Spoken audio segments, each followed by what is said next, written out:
ಹುಡುಕಾಟ ಪ್ರಾರಂಭಿಸಿದ್ದು within 2 hours ಒಳಗಡೆನೆ ಸೌಜನ್ಯ ಸಿಗ್ತಾಳೆ, ಆದ್ರೆ ಶವ ಆಗಿ. ಅವಳ ಕೈಗಳನ್ನ ಅವಳದೇ ದುಪಟ್ಟ ಅಂಡ್ ID ಕಾರ್ಡ್ ಇಂದ ಮರಕ್ಕೆ ಕಟ್ಟಿರ್ತಾರೆ. And most brutal part is ಅವಳ ಯೋನಿ, ಅವಳ ಏನಿತ್ತು ಅದ್ರ ಒಳಗಡೆ 6 ಇಂಚ್ ಮಣ್ಣು ತುಂಬಿರ್ತಾರೆ. ಓ ಬಿಡಪ್ಪ, ನಮ್ ಪೊಲೀಸ್ ಅವ್ರಿಗೆ ತಮ್ಮ ಡ್ಯೂಟಿ ಮೇಲೆ ಎಷ್ಟೊಂದು ನಿಷ್ಠೆ ಇದೆ, ಒಂದೇ ದಿನದಲ್ಲಿ ಆರೋಪಿನ ಹಿಡಿದ್ಬಿಟ್ರಲ್ಲ ಅಂತ ಪೊಲೀಸ್ ಅವ್ರ ಮೇಲೆ ಫುಲ್ ಒಂಥರ ಹೊಗಳ್ತಾ ಇರ್ತಾರೆ. ಆದ್ರೆ ಪಾಪ ಜನರಿಗೆ ಎಲ್ಲಿ ಗೊತ್ತಿತ್ತು ಈ ಕೇಸ್ ನ ರಿಯಲ್ ಆರೋಪಿ ಬೇರೆ ಯಾರೋ ಇದಾರೆ, ಪೊಲೀಸ್ ಅವರೇ ಈ ಕೇಸ್ ನ ಮಿಸ್ಲೀಡ್ ಮಾಡೋದಕ್ಕೆ ಸುಮ್ನೆ ಸಂತೋಷ್ನ ಅರೆಸ್ಟ್ ಮಾಡಿದ್ದಾರೆ ಅಂತ. ಪೊಲೀಸ್ ಅವರು ಈ ಕೇಸ್ ಅಲ್ಲಿ ಕರಪ್ಟ್ ಆಗಿದ್ದಾರೆ, ಪೊಲೀಸ್ ಅವರೇ ಸತ್ಯ ಮುಚ್ಚಿಡ್ಲಿಕ್ಕೆ ಟ್ರೈ ಮಾಡ್ತಿದ್ದಾರೆ. ಹಾಗಾಗಿ ಈ ಕೇಸ್ ನ ಇನ್ಮುಂದೆ ಪೊಲೀಸ್ ಅವರಲ್ಲದೆ CBI ಅವರು ಇನ್ವೆಸ್ಟಿಗೇಷನ್ ಮಾಡಬೇಕು, ಈ ಕೇಸ್ ನ CBI ಒಪ್ಸಿ ಅಂತ ಅಗೇನ್ ಪ್ರೊಟೆಸ್ಟ್ ಗಳು ಸ್ಟಾರ್ಟ್ ಆಗ್ತವೆ. ಸೌಜನ್ಯ ಕೇಸ್ ಒಂದೇ ಅಲ್ಲ, ನಾರಾಯಣ ಹಾಗೂ ಯಮುನಾ ಕೇಸಲ್ಲೂ, ವೇದವಲ್ಲಿ ಕೇಸಲ್ಲೂ, ಆ ಬ್ಯಾಂಕ್ ಮ್ಯಾನೇಜರ್ ನ ಕೇಸಲ್ಲೂ ಹಾಗೂ ಪದ್ಮಲತಾ ಕೇಸಲ್ಲೂ ಸೀದಾ ಡೈರೆಕ್ಟ್ ಡೌಟ್ ಬರೋದೆ ಊರಿನ ಗೌಡ್ರ ಮೇಲೆ. ಸೌಜನ್ಯ ಕೇಸ್ ಬಿಟ್ಟು ಆ ಇನ್ನೊಂದು ಕೇಸ್ ಯಾವುದು, ಅದಕ್ಕೂ ಸಂತೋಷ್ಗೂ ಏನ್ ಸಂಬಂಧ, ಅದ್ರಲ್ಲಿ ಯಾಕೆ ಸಂತೋಷ್ನ ಪೊಲೀಸ್ ಅವರು ಫಿಟ್ ಮಾಡಿದ್ರು ಅಂತ ಪ್ರತಿಯೊಂದು ಹೇಳ್ತೀನಿ. ನಾನು ಈ ಚಾನೆಲ್ ನ ಸ್ಟಾರ್ಟ್ ಮಾಡಿದಾಗಿಂದ one of the most requested video ಬಂದು ಸೌಜನ್ಯ ಕೇಸ್ ಬಗ್ಗೆ. ಸರಿ, ನಮ್ ದೂತ ಸಭೆಯ ಪ್ರಜೆಗಳು ಇಷ್ಟೊಂದು ಕೇಳ್ತಿದಾರಲ್ಲ, ಈ ಒಂದು ಕೇಸ್ ಬಗ್ಗೆ ವಿಡಿಯೋ ಮಾಡುವ ಅಂತ ಸೌಜನ್ಯ ಕೇಸ್ ಬಗ್ಗೆ ನಾನು ರಿಸರ್ಚ್ ಸ್ಟಾರ್ಟ್ ಮಾಡಿದೆ. ಅಂಡ್ ಟ್ರಸ್ಟ್ ಮೀ, ಎಷ್ಟೊಂದು ಕಾಂಪ್ಲೆಕ್ಸ್ ಈ ಒಂದು ಕೇಸ್ ಇದೆ ಅಂತಂದ್ರೆ ನನ್ ತಲೆನೇ ಕೆಟ್ಬಿಡ್ತು. ಬಟ್ ಡೋಂಟ್ ವರಿ, ನಿಮ್ಗಂತೂ ಪ್ರತಿ ಒಂದನ್ನ ತುಂಬಾ ಸಿಂಪಲ್ ಆಗಿ ಅರ್ಥ ಮಾಡಿಸ್ತೇನೆ. ಅನ್ಕೊಳ್ಳಿ, ಒಂದು ಊರು, ಆ ಊರಲ್ಲಿ ಒಂದು ಗೌಡ್ರ ಕುಟುಂಬ ಇದೆ. ಅಂಡ್ ಆ ಗೌಡ್ರ ಕುಟುಂಬ ತುಂಬಾನೇ ಪವರ್ಫುಲ್, ಲೈಕ್ ನಾವು ಮೂವೀಸ್ ಅಲ್ಲಿ ನೋಡ್ತೀವಿ ಹಂಗೆ. ಸೊ ಗೌಡ್ರು ಊರು ಬಂದು ಧರ್ಮಸ್ಥಳ ಅಂತ. ಆ ಒಂದು ಊರಲ್ಲಿ ಇವ್ರಿಗೆ ಸಖತ್ ಕಂಟ್ರೋಲ್ ಇರುತ್ತೆ. ಈವನ್ ಅದೇ ಒಂದು ರೀಜನ್ ಅಲ್ಲಿ ಇರುವಂತಹ ಒಂದು ತುಂಬಾನೇ ಪಾಪ್ಯುಲರ್ ದೇವಸ್ಥಾನನು ಸಹ ಇವರೇ ಕಂಟ್ರೋಲ್ ಮಾಡ್ತಿರ್ತಾರೆ. ಆ ಒಂದು ದೇವಸ್ಥಾನ ಇಂದ ಈ ಗೌಡ್ರ ಕುಟುಂಬಕ್ಕೆ ಎಷ್ಟೊಂದು ದುಡ್ಡು ಬರ್ತಾ ಇರುತ್ತೆ ಅಂತಂದ್ರೆ, ಅದೇ ದುಡ್ಡಲ್ಲಿ ಇವರು ಬೇಜನ್ ಪ್ರೈವೇಟ್ ಪ್ರೈಮರಿ ಅಂಡ್ ಹೈಸ್ಕೂಲ್ಸ್ ನ ಸ್ಥಾಪನೆ ಮಾಡಿರ್ತಾರೆ, ಬೇಜನ್ ಪ್ರೈವೇಟ್ ಮೆಡಿಕಲ್ ಕಾಲೇಜಸ್ ಇರ್ತವೆ, ಅಂಡ್ ಬೇಜನ್ ಪ್ರೈವೇಟ್ ದೊಡ್ಡ ದೊಡ್ಡ ಹಾಸ್ಪಿಟಲ್ಸ್ ಇರ್ತವೆ. ಒಟ್ಟಲ್ಲಿ ಹೇಳ್ಬೇಕು ಅಂತಂದ್ರೆ ದುಡ್ಡಿನ ಸುರಿಮಳೆ ಇವ್ರಿಗೆ. ನೋಡಿ, ನಮ್ಮ ಭಾರತ ದೇಶದಲ್ಲಿ ಒಂದು ಕಾನೂನು ಇದೆ, ದ ರಿಲಿಜಿಯಸ್ ಎಂಡೋಮೆಂಟ್ ಆಕ್ಟ್ 1863 ಅಂತ. ಬೇಸಿಕಲಿ ಈ ಒಂದು ಕಾನೂನು ಏನ್ ಹೇಳುತ್ತೆ ಅಂತಂದ್ರೆ, ಭಾರತದಲ್ಲಿ ಯಾವ್ದೆಲ್ಲ ಹಿಂದೂ ಟೆಂಪಲ್ಸ್ ಇದಾವೋ ಅವೆಲ್ಲ ಗವರ್ಮೆಂಟ್ ಪ್ರಾಪರ್ಟಿ. ಆ ಹಿಂದೂ ಟೆಂಪಲ್ಸ್ ನ ಮ್ಯಾನೇಜ್ಮೆಂಟ್ ಎಲ್ಲ ಗವರ್ಮೆಂಟ್ ಕೈಗೆ ಹೋಗಿ ಗವರ್ಮೆಂಟ್ ಡಿಸೈಡ್ ಮಾಡುತ್ತೆ ಆ ಮ್ಯಾನೇಜ್ಮೆಂಟ್ ಅಲ್ಲಿ ಯಾರ್ ಕೆಲ್ಸಕ್ಕೆ ಇರಬೇಕು, ಯಾರ್ ಕೆಲ್ಸಕ್ಕೆ ಇರಬಾರ್ದು, ಅಂಡ್ ಆ ಟೆಂಪಲ್ ಇಂದ ಬರ್ತಿರುವಂತಹ ಡೊನೇಷನ್ ಅಮೌಂಟ್ ನ ಏನ್ ಮಾಡ್ಬೇಕು ಅಂತ. ಸೊ ಈ ಒಂದು ಕಾನೂನಿನ ಪ್ರಕಾರ ಗವರ್ಮೆಂಟ್ ಇಂಡಿಯಾದಲ್ಲಿ ಇರುವಂತಹ ಆಲ್ಮೋಸ್ಟ್ ಎಲ್ಲಾ ಹಿಂದೂ ಟೆಂಪಲ್ಸ್ ನ ತನ್ನ ಕಂಟ್ರೋಲ್ ಅಲ್ಲಿ ತಗೋತಾ ಇರ್ಬೇಕಾದ್ರೆ ಗವರ್ಮೆಂಟ್ ಅಫಿಷಿಯಲ್ಸ್ ಧರ್ಮಸ್ಥಳ ಶ್ರೀ ಮಂಜುನಾಥ ದೇವಸ್ಥಾನಕ್ಕೂ ರೀಚ್ ಔಟ್ ಮಾಡ್ತಾರೆ. ಅಂಡ್ ಆಗ ಇಷ್ಟು ದಿನ ಟೆಂಪಲ್ ನ ಕಂಟ್ರೋಲ್ ಮಾಡ್ತಿದ್ದಂತಹ ಆ ಗೌಡ್ರ ಕುಟುಂಬ ಏನ್ ಹೇಳುತ್ತೆ ಗೊತ್ತಾ, ಇಲ್ಲ ಇಲ್ಲ, ಇದು ಹಿಂದೂ ಟೆಂಪಲ್ ಅಲ್ಲ, ಇದು ಜೈನ್ ಫ್ಯಾಮಿಲಿಗೆ ಬಿಲಾಂಗ್ ಮಾಡುವಂತಹ ಒಂದು ಪ್ರೈವೇಟ್ ಟೆಂಪಲ್ ಅಂತ ಹೇಳ್ತಾರೆ. ನಾನ್ ಇಷ್ಟು ದಿನ ಧರ್ಮಸ್ಥಳ ಶ್ರೀ ಮಂಜುನಾಥ ದೇವಸ್ಥಾನ ಒಂದು ಹಿಂದೂ ಟೆಂಪಲ್ ಅಂತ ಅನ್ಕೊಂಡಿದ್ದೆ, ಆದ್ರೆ ಈಗಷ್ಟೇ ನನಗೂ ಗೊತ್ತಾಗಿದ್ದು ಇದು ಹಿಂದೂ ಟೆಂಪಲ್ ಅಲ್ಲ, ಇದು ಒಂದು ಜೈನ್ ಫ್ಯಾಮಿಲಿಗೆ ಬಿಲಾಂಗ್ ಮಾಡುವಂತಹ ಪ್ರೈವೇಟ್ ಜೈನ್ ಟೆಂಪಲ್ ಅಂತ. ಸೊ ಹೀಗಾಗಿ ಗವರ್ಮೆಂಟ್ ಅಫಿಷಿಯಲ್ಸ್ ಏನೂ ಮಾಡಕ್ಕಾಗದೆ ಇವತ್ತಿನವರೆಗೂ ಈ ಒಂದು ಧರ್ಮಸ್ಥಳ ಶ್ರೀ ಮಂಜುನಾಥ ದೇವಸ್ಥಾನನ ಒಂದು ಪ್ರೈವೇಟ್ ಟ್ರಸ್ಟ್ ನಡೆಸ್ಕೊಂಡು ಹೋಗ್ತಿದೆ. ಅಂಡ್ ಆ ಪ್ರೈವೇಟ್ ಟ್ರಸ್ಟ್ ನ ಓನರ್ ಯಾರು, ಅದೇ ಗೌಡ್ರ ಕುಟುಂಬ. ನೋಡಿ, ನಾನು ಈ ವಿಡಿಯೋದಲ್ಲಿ ಯಾರ್ದನ್ನು ರಿಯಲ್ ನೇಮ್ಸ್ ನ ಬಳಸ್ತಿಲ್ಲ. ಪ್ರೀವಿಯಸ್ಲಿ ಬೇರೆ ಯೂಟ್ಯೂಬರ್ಸ್ ತಮ್ಮ ವಿಡಿಯೋಸ್ ಅಲ್ಲಿ ರಿಯಲ್ ನೇಮ್ಸ್ ನ ಬಳಸಿದ್ದಾರೆ ಅನ್ನೋ ಒಂದೇ ಒಂದು ಕಾರಣಕ್ಕೆ ಅವ್ರ ವಿಡಿಯೋಸ್ ನ ಡಿಲೀಟ್ ಮಾಡಿಸಿದ್ದಾರೆ. ಸೊ ಅವ್ರ ಜೊತೆ ಆಗಿದ್ದು ನನ್ ಜೊತೆ ಆಗೋದ್ ಬೇಡ, ಸತ್ಯ ಮುಚ್ಚೋಗೋದು ನನ್ಗಿಷ್ಟ ಇಲ್ಲ. ಹಾಗಾಗಿ ನಾನಿಲ್ಲಿ ರಿಯಲ್ ನೇಮ್ಸ್ ನ ಬಳಸ್ತಿಲ್ಲ. ಆದ್ರೆ ನಾನು ಯಾರನ್ನ ಪಾಯಿಂಟ್ ಔಟ್ ಮಾಡಿ ಹೇಳ್ತಿದ್ದೀನಿ ಅನ್ನೋದು ಮಾತ್ರ ನಿಮಗೆ ತುಂಬಾ ಕ್ಲಿಯರ್ಲಿ ಅರ್ಥ ಆಗುತ್ತೆ. Don't worry.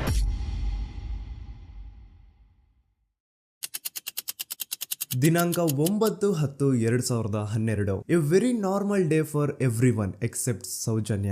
ಧರ್ಮಸ್ಥಳ ಹತ್ರ ಇರುವಂತಹ ಪಂಗಳ್ ಅನ್ನೋ ಒಂದು ಸಣ್ಣ ಹಳ್ಳಿಗೆ ಬಿಲಾಂಗ್ ಮಾಡುವಂತಹ ಸೌಜನ್ಯ ತುಂಬಾನೇ ಒಳ್ಳೆ ಹುಡುಗಿ. SDM ಕಾಲೇಜ್ ಆಫ್ ಉಜ್ರಿಯಲ್ಲಿ 2nd PUC ಓದ್ತಿದ್ದಂತಹ ಇವಳು ತುಂಬಾನೇ ಬ್ರೈಟ್ ಸ್ಟೂಡೆಂಟ್ ಕೂಡ. ಸೊ ಒಂದು ದಿನ ಅಂದ್ರೆ 9 ಅಕ್ಟೋಬರ್ 2012 ಬೆಳಿಗ್ಗೆ 7:30-8 ಗಂಟೆ ಹಾಗೆ ಆಸ್ ಯೂಶುವಲ್ ತನ್ನ ಕಾಲೇಜ್ ಹೋಗೋದಕ್ಕೆ ರೆಡಿ ಆಗ್ತಿರ್ತಾಳೆ. ಅವತ್ತು ಮಂಗಳವಾರದ ದಿನ ಅಂಡ್ ಅವತ್ತು ಲೋಕಲ್ ಫೆಸ್ಟಿವಲ್ ಬೇರೆ ಇರುತ್ತೆ, ಹೊಸ ಅಕ್ಕಿ ಅಂತ. ಈ ಒಂದು ಲೋಕಲ್ ಫೆಸ್ಟಿವಲ್ ದಿನ ಮನೆ ಒಳಗಡೆ ಏನೇ ಅಡುಗೆ ಮಾಡಿದ್ರು ಹೊಸ ಅಕ್ಕಿನೇ ಬಳಸಬೇಕು. ಸೊ ಹೊಸ ಅಕ್ಕಿ ತಂದು ಬ್ರೇಕ್ಫಾಸ್ಟ್ ನ ರೆಡಿ ಮಾಡೋಷ್ಟ್ರಲ್ಲಿ ಸೌಜನ್ಯ ಅವ್ರ ತಾಯಿ ತುಂಬಾ ಲೇಟ್ ಮಾಡ್ತಾರೆ. ಸೊ ಕಾಲೇಜ್ಗೆ ಲೇಟ್ ಆಗ್ತಿದೆ ಅಂತ ಈ ಸೌಜನ್ಯ ಟಿಫಿನ್ ಸಹ ಮಾಡದೆ ಹಾಗೆ ಹೋಗ್ತಾಳೆ. ಅವಳ ತಲೆಯಲ್ಲಿ ಏನಿತ್ತು ಅಂತಂದ್ರೆ, ಹೆಂಗೋ ಇವತ್ತು ಲೋಕಲ್ ಫೆಸ್ಟಿವಲ್ ಬೇರೆ ಇದೆ, ಹಾಗಾಗಿ ಮೇ ಬಿ ಕಾಲೇಜು ಬೇಗ ಬಿಡ್ಬೋದು, ಸೊ ಮಧ್ಯಾಹ್ನ ಡೈರೆಕ್ಟ್ ಮನೆಗೆ ಬಂದು ಊಟ ಬಿಡುವ ಅಂತ ಅವಳು ಅನ್ಕೊಂಡಿರ್ತಾಳೆ. ಆದ್ರೆ ಕಾಲೇಜ್ ಹೋಗಾದ್ಮೇಲೆ ಗೊತ್ತಾಗುತ್ತೆ ಅವತ್ತು ಅವಳಿಗೆ ಸ್ಪೆಷಲ್ ಕ್ಲಾಸಸ್ ಬೇರೆ ಇದೆ ಅಂತ. ಸೌಜನ್ಯ ಬ್ರೇಕ್ಫಾಸ್ಟ್ ಕೂಡ ಮಾಡಿರಲ್ಲ ಅಂಡ್ ಲಂಚ್ ಬಾಕ್ಸ್ ಕೂಡ ತಂದಿರಲ್ಲ. ಹಾಗಾಗಿ ಲಂಚ್ ಟೈಮ್ ಅಲ್ಲಿ ಸೌಜನ್ಯನ ಒಬ್ಳು ಫ್ರೆಂಡ್ ಜಾನ್ವಿ ತಾನ್ ತಂದಿರುವಂತಹ ಲಂಚ್ ಬಾಕ್ಸ್ ಅಲ್ಲಿ ಒಂದಿಷ್ಟು ಲಂಚ್ ನ ಆಫರ್ ಮಾಡ್ತಾಳೆ. ಆದ್ರೆ ಸೌಜನ್ಯ ಪರವಾಗಿಲ್ಲ ನೀನ್ ತಿನ್ನು, ನಾನ್ ಮನೆಗೆ ಹೋಗ್ಬಿಟ್ಟು ಊಟ ಮಾಡ್ಕೊಂತೀನಿ ಅಂತ ಹೇಳ್ತಾಳೆ. ಸುಮಾರು ಮಧ್ಯಾಹ್ನದ 3:45ಕ್ಕೆ ಕಾಲೇಜ್ ಬಿಡುತ್ತೆ. ಸೌಜನ್ಯ ಕಾಲೇಜ್ ಇಂದ ಬಸ್ ಅಲ್ಲಿ ಬಂದು ನೇತ್ರಾವತಿ ಬಸ್ ಸ್ಟಾಪ್ ಹತ್ರ ಇಳ್ಕೋತಾಳೆ. ಅವಳ ಜೊತೆ ಅವಳ ಕ್ಲಾಸ್ ಮೇಟ್ಸ್ ಅಂಡ್ ಫ್ರೆಂಡ್ಸ್ ಎಲ್ಲ ಇರ್ತಾರೆ. ಸೊ ಅವ್ರಿಗೆಲ್ಲ ಬಾಯ್ ಹೇಳ್ಬಿಟ್ಟು ಸೌಜನ್ಯ ತನ್ನ ಮನೆ ಕಡೆಗೆ ಹೊರಡ್ತಾಳೆ. ನೇತ್ರಾವತಿ ಬಸ್ ಸ್ಟಾಪ್ ಇಂದ ಸೌಜನ್ಯ ಮನೆಗೆ 20 ಮಿನಿಟ್ಸ್ ನ ವಾಕ್ ಇರುತ್ತೆ. ಮ್ಯಾಕ್ಸ್ ಟು ಮ್ಯಾಕ್ಸ್ 30 ಮಿನಿಟ್ ಹಿಡಿಬಹುದು. ಸೊ ಸೌಜನ್ಯ ನಡ್ಕೊಂಡು ಮನೆ ಕಡೆಗೆ ಹೋಗ್ತಾ ಇರ್ತಾಳೆ. ಒಂದ್ ಸ್ವಲ್ಪ ದೂರದಲ್ಲಿ ಪ್ರಕೃತಿ ಹಾಸ್ಪಿಟಲ್ ಅಂತ ಒಂದಿರುತ್ತೆ. ಅಲ್ಲಿನ ಸೆಕ್ಯೂರಿಟಿ ಗಾರ್ಡ್ ಸೌಜನ್ಯ ನಡ್ಕೊಂಡು ಹೋಗ್ತಾ ಇರೋದನ್ನ ನೋಡ್ತಾನೆ ಕೂಡ. ನಂತರ ಸೌಜನ್ಯ ಒಂದು 10 ನಿಮಿಷ ಹಂಗೆ ಮುಂದೆ ನಡ್ಕೊಂಡು ಹೋಗಾದ್ಮೇಲೆ ಸೌಜನ್ಯಗೆ ತನ್ನ ಮಾವ ಸಿಗ್ತಾರೆ. ಅವರು ಸೌಜನ್ಯನ ನೋಡಿ ಮಾತಾಡಿಸ್ತಾರೆ. ಯಾಕಮ್ಮ ಕಾಲೇಜಿಂದ ಇಷ್ಟು ಲೇಟ್ ಬರ್ತಿದ್ಯಾ ಅಂತ ಕೇಳ್ತಾರೆ. ಆಗ ಸೌಜನ್ಯ ಇಲ್ಲ ಮಾವ, ಕಾಲೇಜಲ್ಲಿ ಸ್ಪೆಷಲ್ ಕ್ಲಾಸ್ ಇತ್ತು ಹಾಗಾಗಿ ಲೇಟ್ ಆಗ್ಬಿಡ್ತು ಅಂತ ಹೇಳಿ ಒಂದೆರಡು ಮಾತಾಡಿಸಿ ನಂತರ ತನ್ನ ಮನೆ ಕಡೆ ತಾನು ಹೊರಡ್ತಾಳೆ. ಈಗ ಆ ಒಂದು ಪಾಯಿಂಟ್ ಇಂದ ಸೌಜನ್ಯಗೆ ತನ್ನ ಮನೆ ಹೋಗ್ಲಿಕ್ಕೆ 10 ನಿಮಿಷ ಬೇಕು. ಮ್ಯಾಕ್ಸ್ ಟು ಮ್ಯಾಕ್ಸ್ 20 ಮಿನಿಟ್ ಅನ್ಕೊಳ್ಳಿ. 3:45ಕ್ಕೆ ಕಾಲೇಜ್ ಬಿಟ್ರೆ ಅರೌಂಡ್ 4:30ಗೆ ಮನೇಲಿ ಇರ್ಬೇಕಾಗಿದ್ದು ಹುಡುಗಿ 6:30-7 ಗಂಟೆ ಆಗಿದ್ರು ಮನೆಗೆ ಸೇರಿರಲ್ಲ. ಸೊ ಮನೇಲಿ ಸೌಜನ್ಯ ಅವ್ರ ತಾಯಿಗೆ ಟೆನ್ಷನ್ ಸ್ಟಾರ್ಟ್ ಆಗುತ್ತೆ. ಏನಪ್ಪಾ ಈ ಹುಡುಗಿ ಎಷ್ಟೊತ್ತಾದ್ರೂ ಇನ್ನು ಮನೆಗ್ ಬಂದಿಲ್ವಲ್ಲ ಅಂತ. ಸೊ ಅವ್ರೇನ್ ಮಾಡ್ತಾರೆ, ಸೌಜನ್ಯ ಅವ್ರ ತಂದೆ ಕಾಲ್ ಮಾಡ್ಬಿಟ್ಟು ರೀ ಹಿಂಗೆ 3:30-4 ಗಂಟೆಗೆ ಕಾಲೇಜಿಂದ ಮನೆಗ್ ಬರ್ತಿದ್ದಿದ್ ನಮ್ ಹುಡುಗಿ ಇವತ್ತು 7 ಗಂಟೆ ಆದ್ರೂ ಇನ್ನು ಮನೆಗ್ ಬಂದಿಲ್ಲ, ನೀವು ಸ್ವಲ್ಪ ಬೇಗ ಮನೆಗ್ ಬಂದು ವಿಚಾರಿಸಿ ಅಂತ ಗಾಬ್ರಿಲಿ ಹೇಳ್ತಾರೆ. ಸರಿ ಅಂತ ಸೌಜನ್ಯ ಅವ್ರ ತಂದೆ ಮನೆಗ್ ಬಂದ್ಬಿಟ್ಟು ಸೌಜನ್ಯನ ಫ್ರೆಂಡ್ಸ್ ಕ್ಲಾಸ್ ಮೇಟ್ಸ್ ಯಾರ್ದೆಲ್ಲ ಅವ್ರ ಹತ್ರ ನಂಬರ್ ಇರುತ್ತೋ ಅವ್ರಿಗೆಲ್ಲ ಕಾಲ್ ಮಾಡ್ಬಿಟ್ಟು ಸೌಜನ್ಯ ಬಗ್ಗೆ ಕೇಳ್ತಾರ. ನಮ್ ಹುಡುಗಿ ಏನಾದ್ರು ನಿಮ್ ಮನೆಗ್ ಬಂದಿದ್ದಾಳ ಅಮ್ಮ ಅಂತ. ಆದ್ರೆ ಸೌಜನ್ಯನ ಫ್ರೆಂಡ್ಸ್ ಅಂಡ್ ಕ್ಲಾಸ್ ಮೇಟ್ಸ್ ಎಲ್ಲ ಇಲ್ಲ ಅಂಕಲ್ ನಮ್ ಮನೆಗಂತೂ ಸೌಜನ್ಯ ಏನು ಬಂದಿಲ್ಲ, ಅವಳು ಬಸ್ ಸ್ಟಾಪ್ ಇಂದ ಸೀದಾ ನಿಮ್ ಮನೆ ಕಡೆಗೇನೆ ಹೊರಟ್ಲಲ್ವಾ, ಯಾಕೆ ಇನ್ನೂ ಬಂದಿಲ್ವಾ ಅಂತ ಕೇಳ್ತಾರ. ಆಗ ಸೌಜನ್ಯ ಅವ್ರ ತಂದೆ ಇಲ್ಲಮ್ಮ ಬಂದಿಲ್ಲ ಹಾಗಾಗಿನೇ ಕಾಲ್ ಮಾಡಿರೋದು ಅಂತ ಹೇಳಿ ಕಾಲ್ ಕಟ್ ಮಾಡ್ತಾರ. ದೆನ್ ಸೌಜನ್ಯ ಅವ್ರ ತಂದೆ ಸೌಜನ್ಯ ಅವ್ರ ಮಾವ ಕಾಲ್ ಮಾಡ್ತಾರ. ಅಳಿಯ ಎಲ್ಲಿದ್ಯಾ, ನನ್ ಮಗಳು ಇನ್ನು ಮನೆಗ್ ಬಂದಿಲ್ಲ, ನೀನೇನಾದ್ರೂ ಅವಳನ್ನ ನೋಡ್ದ ಅಂತ ಕೇಳ್ತಾರ. ಆ ಕಡೆಯಿಂದ ಅವರು ಸೌಜನ್ಯನ ಮಾವ ಹೇಳ್ತಾರೆ, ಹ್ಞೂ ನಾನ್ ನೋಡ್ದೆ, 4:15 ಹಾಗೆ ಆ ಹುಡುಗಿ ಕಾಲೇಜಿಂದ ಬರ್ಬೇಕಾದ್ರೆ ನನಗ್ ಕಾಣಿಸಿದ್ಲು, ನಾನ್ ಸ್ವಲ್ಪ ಮಾತಾಡ್ದೆ ಅವಳ ಹತ್ರ, ಅದಾದ್ಮೇಲೆ ಅವಳು ಮನೆ ಕಡೆ ಹೋದ್ಲಲ್ಲ, ಯಾಕೆ ಇನ್ನೂ ಬಂದಿಲ್ವಾ ಅಂತ ಅವರೇ ಉಲ್ಟಾ ಕ್ವಶನ್ ಕೇಳ್ತಾರ. ಈ ಕಡೆ ಸೌಜನ್ಯ ಅವ್ರ ತಂದೆ ಇಲ್ಲ 7 ಗಂಟೆ ಆದ್ರೂ ಮಗು ಇನ್ನು ಮನೆಗ್ ಬಂದಿಲ್ಲ, ನಮ್ಗೆ ಯಾಕೋ ತುಂಬಾ ಗಾಬರಿ ಆಗ್ತಿದೆ, ನೀನೊಂದ್ ಕೆಲ್ಸ ಮಾಡು, ನಮ್ಮವ್ರನ್ನೆಲ್ಲ ಸೇರ್ಸು, ಎಲ್ರೂ ಸೇರಿ ಹುಡುಕುವ ಅವಳನ್ನ ಅಂತ ಸುಮಾರು ರಾತ್ರಿ 7 ಗಂಟೆಯಿಂದ ಹಿಡಿದು 11 ಗಂಟೆವರೆಗೂ ಸೌಜನ್ಯನ ಮನೆಯವರು ಅಂಡ್ ಊರಿನ ಜನ 200-300 ಜನ ಸೇರ್ಕೊಂಡು ಸೌಜನ್ಯನ ಹುಡುಕ್ತಾರೆ. ಆದ್ರೆ ಸೌಜನ್ಯನ ಒಂದು ಸುಳಿವು ಸಿಗಲ್ಲ. ಸೊ ಕೊನೆಗೆ ಸಹಾಯ ಕೇಳ್ತಾ ರಾತ್ರಿ 11 ಗಂಟೆ ಹಾಗೆ ಸೌಜನ್ಯನ ತಂದೆ ತಾಯಿ ಅಂಡ್ ಊರಿನ ಜನ ಎಲ್ಲ ಬೆಳ್ತಂಗಡಿ ಪೊಲೀಸ್ ಸ್ಟೇಷನ್ ಹತ್ರ ಹೋಗ್ತಾರ. ಅಲ್ಲಿ ಪೊಲೀಸ್ ಅವ್ರ ಹತ್ರ ಕಾಲೇಜ್ ಹೋಗಿದ್ ನಮ್ ಹುಡುಗಿ ಇಷ್ಟೊತ್ತಾದ್ರೂ ಇನ್ನು ಮನೆಗ್ ಬಂದಿಲ್ಲ, ಎಷ್ಟು ಹುಡುಕಿದ್ರು ಸಿಗ್ತಾ ಇಲ್ಲ, ಸೊ ಪ್ಲೀಸ್ ಒಂದು ಮಿಸ್ಸಿಂಗ್ ರಿಪೋರ್ಟ್ ನ ಫೈಲ್ ಮಾಡಿ ನಮ್ ಹುಡುಗಿನ ಹುಡುಕೊಡಿ ಅಂತ ಕೇಳ್ಕೊತಾರ. ಆದ್ರೆ ಪೊಲೀಸ್ ಅವರು ಒಪ್ಪಲ್ಲ. ಇಲ್ಲ ಯಾವುದೇ ಪರ್ಸನ್ ಮಿಸ್ಸಿಂಗ್ ಆದ್ರೆ ಆಫ್ಟರ್ 24 ಅವರ್ಸ್ ಆದ್ಮೇಲೆ ರಿಪೋರ್ಟ್ ಫೈಲ್ ಮಾಡಕ್ಕಾಗೋದು. ಸೊ ನೀವ್ ಒಂದ್ ಕೆಲ್ಸ ಮಾಡಿ, ಈಗ ಮನೆಗ್ ಹೋಗಿ ನಾಳೆ ಬೆಳಿಗ್ಗೆವರೆಗೂ ನೋಡಿ, ನಾಳೆ ಬೆಳಿಗ್ಗೆವರೆಗೂ ನಿಮ್ ಮಗಳು ನಿಮ್ ಮನೆಗ್ ಬಂದಿಲ್ಲ ಅಂತಂದ್ರೆ ಆಗ ಬಂದ್ಬಿಟ್ಟು ಮಿಸ್ಸಿಂಗ್ ರಿಪೋರ್ಟ್ ನ ಫೈಲ್ ಮಾಡಿಸಿ ಅಂತ ಹೇಳಿ ಕಳಿಸ್ತಾರ. ಆಗ ಆಲ್ಮೋಸ್ಟ್ ಮಿಡ್ ನೈಟ್ ಆಗಿರೋದ್ರಿಂದ ಅಂಡ್ ಮಳೆ ಬೇರೆ ತುಂಬಾ ಜೋರಾಗಿ ಬರ್ತಾ ಇರುತ್ತೆ. ಸೊ ಈ ಸಿಚುವೇಶನ್ ಅಲ್ಲಿ ಸೌಜನ್ಯನ ಹುಡುಕ್ಲಿಕ್ಕೆ ಆಗಲ್ಲ. ನಾಳೆ ಬೆಳಿಗ್ಗೆ ಸೇರ್ಕೊಂಡು ಅಗೇನ್ ಎಲ್ರು ಸೌಜನ್ಯನ ಹುಡುಕುವ ಅಂತ ಸೌಜನ್ಯನ ಮನೆಯವರು ಅಂಡ್ ಊರಿನ ಜನ ಎಲ್ರು ತಮ್ಮ ಮನೆಗೆ ಹೋಗ್ಬಿಡ್ತಾರ. ನೆಕ್ಸ್ಟ್ ದಿನ ಅಂದ್ರೆ 10 ಅಕ್ಟೋಬರ್ 2012 ಬುಧವಾರದ ದಿನ ಬೆಳಿಗ್ಗೆ 10 ಗಂಟೆ ಹಾಗೆ ಸೌಜನ್ಯನ ಮನೆಯವರು ಅಂಡ್ ಊರಿನ 200-300 ಜನ ಸೇರ್ಕೊಂಡು ಅಗೇನ್ ಸೌಜನ್ಯಗೋಸ್ಕರ ಹುಡುಕಾಟ ಸ್ಟಾರ್ಟ್ ಮಾಡ್ತಾರ. ಹುಡುಕಾಟ ಪ್ರಾರಂಭಿಸಿದ್ದು ವಿತಿನ್ 2 ಅವರ್ಸ್ ಒಳಗಡೆನೆ ಸೌಜನ್ಯ ಸಿಗ್ತಾಳೆ. ಆದ್ರೆ ಶವ ಆಗಿ ಆ 200-300 ಊರಿನ ಜನ ಎಲ್ಲ ಸೇರ್ಕೊಂಡು ಏನ್ ಸೌಜನ್ಯನ ಹುಡುಕ್ತಾ ಇದ್ರು ಅದರಲ್ಲಿ ಯಾರೋ ಒಬ್ರಿಗೆ ಸೌಜನ್ಯನ ಮನೆಯಿಂದ ಕೇವಲ 10 ನಿಮಿಷ ದೂರದಲ್ಲಿರುವಂತಹ ಒಂದು ಹಳ್ಳನ ದಡದಲ್ಲಿ ಸೌಜನ್ಯನ ಮೃತದೇಹ ಸಿಗುತ್ತಾ. ಈಗ ಸತ್ತಿರುವಂತಹ ಸೌಜನ್ಯನ ಡೆಡ್ ಬಾಡಿ ಯಾವ ಒಂದು ಕಂಡೀಷನ್ ಅಲ್ಲಿ ಇತ್ತು ಅಂತ ಹೇಳ್ತೀನಿ, ಸ್ವಲ್ಪ ಗಮನ ಇಟ್ಟು ಕೇಳಿಸ್ಕೊಳ್ಳಿ. ಅವಳ ಕೈಗಳನ್ನ ಅವಳದೇ ದುಪಟ್ಟ ಅಂಡ್ ID ಕಾರ್ಡ್ ಇಂದ ಮರಕ್ಕೆ ಕಟ್ಟಿರ್ತಾರ. ಅವಳ ಬಾಡಿ ಎಲ್ಲ ನೇಕೆಡ್ ಇರುತ್ತೆ, ಮೈ ಮೇಲೆ ಸರಿಯಾದ ಬಟ್ಟೆ ಇರಲ್ಲ, ಮೈ ಮೇಲೆ ಮಲ್ಟಿಪಲ್ ಕಟ್ ಮಾರ್ಕ್ಸ್ ಇರುತ್ತೆ, ತುಂಬಾ ಜೋರಾಗಿ ಹೊಡೆದಿರುವಂತಹ ಗಾಯಗಳು ಮೈ ಮೇಲೆ ಎದ್ದು ಕಾಣಿಸ್ತಿರ್ತವೆ. ಅವಳ ರಿಪ್ಸ್ ಎದೆ ಭಾಗದ ಮೂಳೆಗಳೆಲ್ಲ ಮುರಿದು ಹೋಗ್ಬಿಟ್ಟಿರ್ತವೆ and most brutal part is ಅವಳ ಯೋನಿ, ಅವಳ ಏನಿತ್ತು ಅದ್ರ ಒಳಗಡೆ 6 ಇಂಚ್ ಮಣ್ಣು ತುಂಬಿರ್ತಾರೆ. ಆ ಬಾಡಿ ಕಂಡೀಷನ್ ನ ನೋಡಿದಾದ್ಮೇಲೆ ಒಂದಂತೂ ತುಂಬಾ ಕ್ಲಿಯರ್ ಆಗಿ ಅರ್ಥ ಆಗುತ್ತೆ, ಅವಳನ್ನ ಯಾರೋ ತುಂಬಾ ಫೋರ್ಸ್ಫುಲಿ ಮಾಡಿ ನಂತರ ನಿರ್ದಯವಾಗಿ ಸಾಯಿಸಿದ್ದಾರೆ ಅಂತ. ಇಲ್ಲಿ ಕ್ರಿಮಿನಲ್ಸ್ ನ ಬುದ್ಧಿವಂತಿಕೆ ನೋಡಿ ಪೊಲೀಸ್ ಅವ್ರಿಗೆ ಏನೂ ಸುಳಿವು ಸಿಗ್ಬಾರ್ದು ಅಂತ ಅವಳ ಯೋನಿ ಒಳಗಡೆ 6 ಇಂಚ್ ಅಷ್ಟು ಮಣ್ಣು ತುಂಬ ಹೋಗಿರ್ತಾರೆ. ಸೊ ದೆನ್ ಪೊಲೀಸ್ ಅವ್ರಿಗೆ ವಿಷಯ ಗೊತ್ತಾಗುತ್ತೆ. ಅವರು ಸ್ಪಾಟ್ ಗೆ ಬಂದು ಸೌಜನ್ಯನ ಬಾಡಿನ ರಿಕವರ್ ಮಾಡಿ ಆ ಒಂದು ಸ್ಪಾಟ್ ನ ಕಂಪ್ಲೀಟ್ ಸೀಸ್ ಮಾಡ್ತಾರ. ಒಬ್ಳು ಸಾಮಾನ್ಯ ಮಿಡಲ್ ಕ್ಲಾಸ್ ಹುಡುಗಿ, ಒಬ್ಳು ವೆರಿ ಬ್ರೈಟ್ ಸ್ಟೂಡೆಂಟ್ ನ ಈ ಮಟ್ಟಿಗೆ ಇಷ್ಟು ನಿರ್ದಯವಾಗಿ ಸಾಯಿಸಿರೋದು ಯಾರು? ಇನ್ ಕೇಸ್ ಏನಾದ್ರೂ ಈ ಕ್ರೈಮ್ ಮಾಡಿದವನು ಸಿಕ್ಕಿ ಬಿದ್ರೆ ಅವನ್ನ ಸುಮ್ನೆ ಬಿಡಬಾರ್ದು ಅಂತ ಜನ ಆಕ್ರೋಶ ವ್ಯಕ್ತಪಡಿಸ್ತಾರೆ. ಅಂಡ್ ಗೆಸ್ ವಾಟ್, ನಮ್ ಪೊಲೀಸ್ ಅವರು ಇಷ್ಟೊಂದು ಫಾಸ್ಟ್ ಆಗಿ ಇನ್ವೆಸ್ಟಿಗೇಷನ್ ಕಂಪ್ಲೀಟ್ ಮಾಡ್ತಾರೆ ಅಂತ ನಾನಂತೂ ಎಕ್ಸ್ಪೆಕ್ಟ್ ಮಾಡಿರ್ಲಿಲ್ಲ. ಅಂಡ್ ಈವನ್ ಈ ಒಂದು ವಿಷಯದಿಂದ ಊರಿನ ಜನನು ಶಾಕ್ ಆಗ್ತಾರೆ. ಸೌಜನ್ಯ ಬಾಡಿ ಸಿಕ್ಕಿದ್ದ ನೆಕ್ಸ್ಟ್ ದಿನ ಅಂದ್ರೆ 11 ಅಕ್ಟೋಬರ್ 2012 ಸಂಜೆ 5 ಗಂಟೆ ಹಾಗೆ ಯಾರು ಸೌಜನ್ಯನ ಪಂಡು ಮರ್ಡರ್ ಮಾಡಿದ್ನೋ ಆ ಕ್ರಿಮಿನಲ್ ಕೂಡ ಸಿಕ್ಕಿ ಬೀಳ್ತಾನೆ. ಈಗ ನೀವು ಥಿಂಕ್ ಮಾಡ್ಬೋದು, ಸೌಜನ್ಯನ ಯಾರು ಮರ್ಡರ್ ಮಾಡಿದ್ರು ಅಂಡ್ ಯಾರ ಕ್ರೈಮ್ ನ ಮಾಡಿದ್ರು ಅವನು ನೆಕ್ಸ್ಟ್ ದಿನಾನೇ ಸಿಕ್ಕಿ ಬಿದ್ದ. ಹಾಗಿದ್ರೆ ಈ ಕೇಸ್ ಯಾವಾಗ್ಲೂ ಕ್ಲೋಸ್ ಆಗ್ಬಿಡ್ಬೇಕಿತ್ತು. ಆದ್ರೂ ಸ್ಟಿಲ್ ಇವತ್ತಿನ ದಿನವರೆಗೂ ಯಾಕೆ ಈ ಕೇಸ್ ಪದೇ ಪದೇ ನ್ಯೂಸ್ ಅಲ್ಲಿ ಬರುತ್ತೆ ಅಂದ್ರೆ, ನಮ್ ದೂತ ಸಭೆಯ ಪ್ರಜೆಗಳೇ ರೆಡಿ ಆಗಿ, ಆರೋಪಿ ಸಿಕ್ಕಾದ್ಮೇಲೆ ಈ ಕೇಸು ಕ್ಲೋಸ್ ಆಗಿಲ್ಲ. ಆಕ್ಚುಲಿ ಈ ಕೇಸು ಓಪನ್ ಆಗಿದ್ದೆ ಈಗ.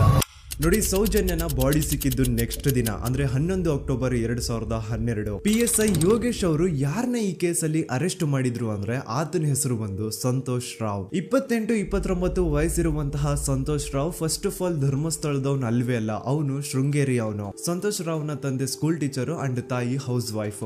ಸಂತೋಷ್ ಮೊದ್ಲಿಂದನೂ ಒಂದ್ ಸ್ವಲ್ಪ ಮೆಂಟಲಿ ಇಲ್ಲಿರೋದ್ರಿಂದ ಅವನಿಗೆ ವಿದ್ಯೆ ಬರಹ ಅನ್ನೋದು ತಲೆಗೆ ಹೋಗಿರಲ್ಲ. ಹಾಗಾಗಿ ಅವನು ಶೃಂಗೇರಿಯಲ್ಲಿ ಒಂದು ಹೋಟೆಲ್ ಅಲ್ಲಿ ಕೆಲಸ ಮಾಡ್ತಿರ್ತಾನೆ. ಮೆಂಟಲಿ ಅನ್ಸ್ಟೇಬಲ್ ಇದ್ರೂ ಸಹ ಈತನಿಗೆ ದೇವ್ರ ಮೇಲೆ ಬಹಳ ನಂಬಿಕೆ ಇರುತ್ತೆ. ಹಾಗಾಗಿ ತಿಂಗಳಿಗೆ ಒಮ್ಮೆ ಆದ್ರೂ, ಅಟ್ಲೀಸ್ಟ್ 2 ತಿಂಗಳಿಗೆ ಒಮ್ಮೆ ಆದ್ರೂ ಈತ ಯಾವ್ದಾದ್ರು ಒಂದು ಪುಣ್ಯಕ್ಷೇತ್ರಕ್ಕೆ ವಿಸಿಟ್ ಮಾಡಿ ಬರ್ತಿರ್ತಾನೆ. ಹಾಗೇನೆ ಈ ಸತಿನೂ ಸಹ ಈತ ಧರ್ಮಸ್ಥಳಕ್ಕೆ ಬಂದಿರ್ತಾನೆ.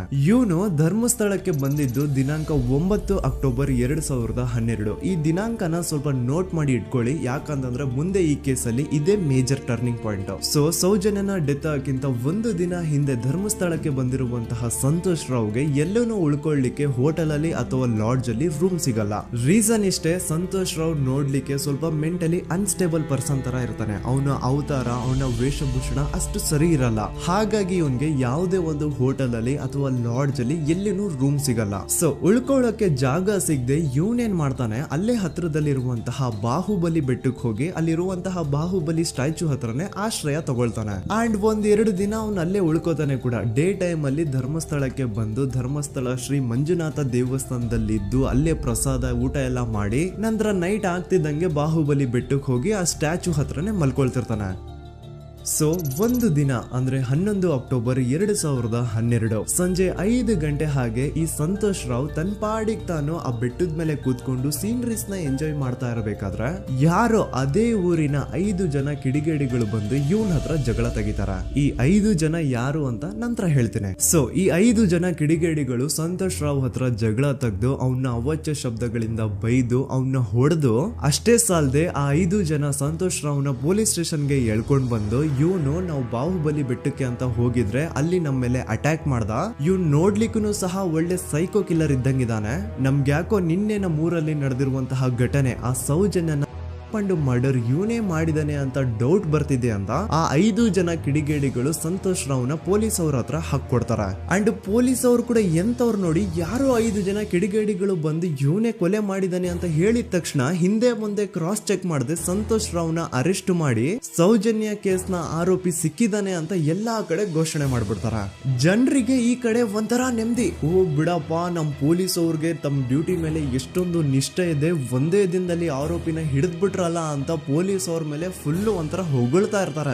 ಆದ್ರೆ ಪಾಪ ಜನರಿಗೆ ಎಲ್ಲಿ ಗೊತ್ತಿತ್ತು ಈ ಕೇಸ್ ನ ರಿಯಲ್ ಆರೋಪಿ ಬೇರೆ ಯಾರೋ ಇದಾರೆ, ಪೊಲೀಸ್ ಅವರೇ ಈ ಕೇಸ್ ನ ಮಿಸ್ಲೀಡ್ ಮಾಡೋದಕ್ಕೆ ಸುಮ್ನೆ ಸಂತೋಷ್ ನ ಅರೆಸ್ಟ್ ಮಾಡಿದ್ದಾರೆ ಅಂತ. ಸೊ ಸಂತೋಷ್ ರಾವ್ ಒಂದು ಹುಡುಗಿಯ ರೇಪ್ ಅಂಡ್ ಮರ್ಡರ್ ಕೇಸ್ ಅಲ್ಲಿ ಅರೆಸ್ಟ್ ಆಗಿದ್ದಾನೆ ಅನ್ನೋ ವಿಷಯ ಸಂತೋಷ್ ನ ತಾಯಿಗೆ ಗೊತ್ತಾದಾಗ ಅವ್ರ ಪಾಪ ನೋವಲ್ಲಿ ಕೊರ್ಗಿ ಸಾಯ್ತಾರ. ಅಂಡ್ ಇನ್ನು ಅವ್ರ ತಂದೆ ಒಂದು ಕಡೆ ಪಾಪ ಹೆಂಡತಿನ ಕಳ್ಕೊಂಡಿರುವಂತಹ ನೋವು, ಇನ್ನೊಂದು ಕಡೆ ಮಗ ನೋಡಿದ್ರೆ ಯಾವ್ದೋ ಫಾಲ್ಸ್ ಕೇಸ್ ಅಲ್ಲಿ ಅರೆಸ್ಟ್ ಆಗಿದ್ದಾನೆ. ಈ ಕಡೆ ಕೇಸ್ ನ ಇನ್ವೆಸ್ಟಿಗೇಷನ್ ನಡೀತಾ ಇದೆ. ಅಂಡ್ ಇಲ್ಲಿ ನಾನು PSI ಯೋಗೇಶ್ ಅವ್ರ ಬಗ್ಗೆ ಅಂತೂ ಮೆನ್ಷನ್ ಮಾಡ್ಲೇಬೇಕು. ಈ ಪೊಲೀಸ್ ಆಫೀಸರು ಗೊತ್ತಿದ್ದು ಈ ತಪ್ಪನ ಮಾಡಿದ್ರು ಅಥವಾ ಗೊತ್ತಿಲ್ದೇನೆ ಈ ತಪ್ಪನ ಮಾಡಿದ್ರು ನನ್ಗಂತೂ ಗೊತ್ತಿಲ್ಲ.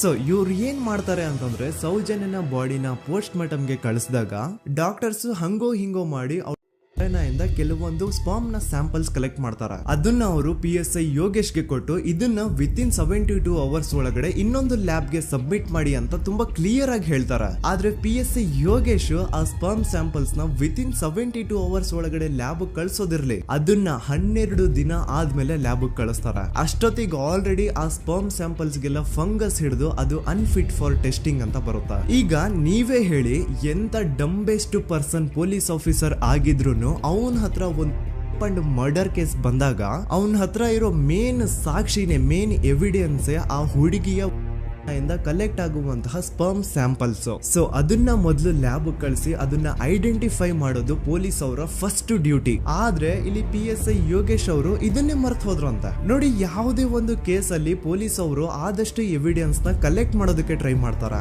ಆದ್ರೆ ಈ ಒಂದು ಕೇಸ್ ಅಲ್ಲಿ ಮಾತ್ರ ಪೊಲೀಸ್ ಅವರು ಎವಿಡೆನ್ಸ್ ನ ಕಲೆಕ್ಟ್ ಮಾಡೋ ಬದಲಾಗಿ ಎವಿಡೆನ್ಸ್ ನ ಡಿಸ್ಟ್ರಾಯ್ ಮಾಡೋದ್ರಲ್ಲಿ ಮುಂದೆ ಇದ್ರು. ಅಷ್ಟೇ ಅಲ್ಲದೆ ಈ ಪೊಲೀಸ್ ಆಫೀಸರ್ ಸೇರ್ಕೊಂಡು ಸಂತೋಷ್ ರಾವ್ಗೆ ಸೆಲ್ ಅಲ್ಲಿ ಎಂತ ಟಾರ್ಚರ್, ಎಂತ ಹಿಂಸೆ ಕೊಡ್ತಾರೆ ಅಂದ್ರೆ ನೆನ್ಸ್ಕೊಂಡ್ರೆ ಮೈ ಜುಮ್ ಅನ್ನುತ್ತಾ. ಹೊಡಿಯೋದು, ಕೆಟ್ಟದಾಗ ಬೈಯೋದು, ಇದೆಲ್ಲ common. Most brutal part is Santosh ರಾವ್ನ ಪ್ಯಾಂಟ್ ಬಿಚ್ಚಿ ಅವನ ಪ್ರೈವೇಟ್ ಪಾರ್ಟ್ ಮೇಲೆ ಬಿಸಿ ಬಿಸಿ ಕುದೀತಾ ಇರುವಂತಹ ನೀರ್ ಚಲ್ತಾರ. ಈ ಕ್ರೈಮ್ ನೀನೇ ಮಾಡಿದ್ಯಾ ಅಂತ ಒಪ್ಕೋ, ಇಲ್ಲ ಅಂತಂದ್ರೆ ನಿನ್ನ ಸೆಲ್ ಒಳಗಡೆನೆ ಸಾಯಿಸ್ಬಿಡ್ತೀವಿ, ನಿನ್ನ ತಂದೆ ತಾಯಿ ಎಲ್ರು ಸಾಯಿಸ್ಬಿಡ್ತೀವಿ ಅಂತ ಬ್ಲಾಕ್ ಮೇಲ್ ಮಾಡ್ತಾರ. ನೋಡಿ, ಸಂತೋಷ್ ರಾವ್ ಜಾಗದಲ್ಲಿ ನನ್ನಂತ ನಿಮ್ಮಂತ ನಾರ್ಮಲ್ ಪರ್ಸನ್ ಯಾರಾದ್ರೂ ಇದ್ದಿದ್ರೆ ಪೊಲೀಸ್ ಅವರು ಕೊಡ್ತಿರುವಂತಹ ಹಿಂಸೆನ ತಡ್ಕೊಳಕ್ಕಾಗದೆ ಆ ಕ್ರೈಮ್ ಮಾಡಿಲ್ಲ ಅಂದ್ರೂ ಮಾಡಿದೀನಿ ಅಂತ ಒಪ್ಕೊಬಿಡ್ತಾ ಇದ್ವಿ. ಆದ್ರೆ ಸಂತೋಷ್ ರಾವ್ ಮೆಂಟಲಿ ಇಲ್ಲಿರೋದೇ ಅವನ್ಗೆ ಅಡ್ವಾಂಟೇಜ್ ಆಗೋಯ್ತು. ಪೊಲೀಸ್ಗಳು ಸಂತೋಷ್ ರಾವ್ಗೆ ಎಷ್ಟೇ ಹೊಡೆದ್ರು, ಎಷ್ಟೇ ಬೈದ್ರು, ಎಷ್ಟೇ ಬ್ಲಾಕ್ ಮೇಲ್ ಮಾಡಿದ್ರು ಸಂತೋಷ್ ರಾವ್ ಬಾಯಲ್ಲಿ ನಾನ್ ಈ ಕ್ರೈಮ್ ನ ಮಾಡಿಲ್ಲ ಅಂತಾನೆ ಬರುತ್ತೆ ಹೊರತು ಆ ಕ್ರೈಮ್ ನ ಅವನು ಒಪ್ಕೊಳ್ಳೋದೇ ಇಲ್ಲ. ದೆನ್ ಕೋರ್ಟ್ ಟ್ರಯಲ್ಸ್ ಸ್ಟಾರ್ಟ್ ಆಗುತ್ತೆ. ಈ ಕ್ರೈಮ್ ನ ಸಂತೋಷೇ ಮಾಡಿದಾನೆ ಅಂತ ಸೌಜನ್ಯ ಕಡೆಯ ಲಾಯರ್ ವಾದ ಮಾಡ್ತಾನೆ.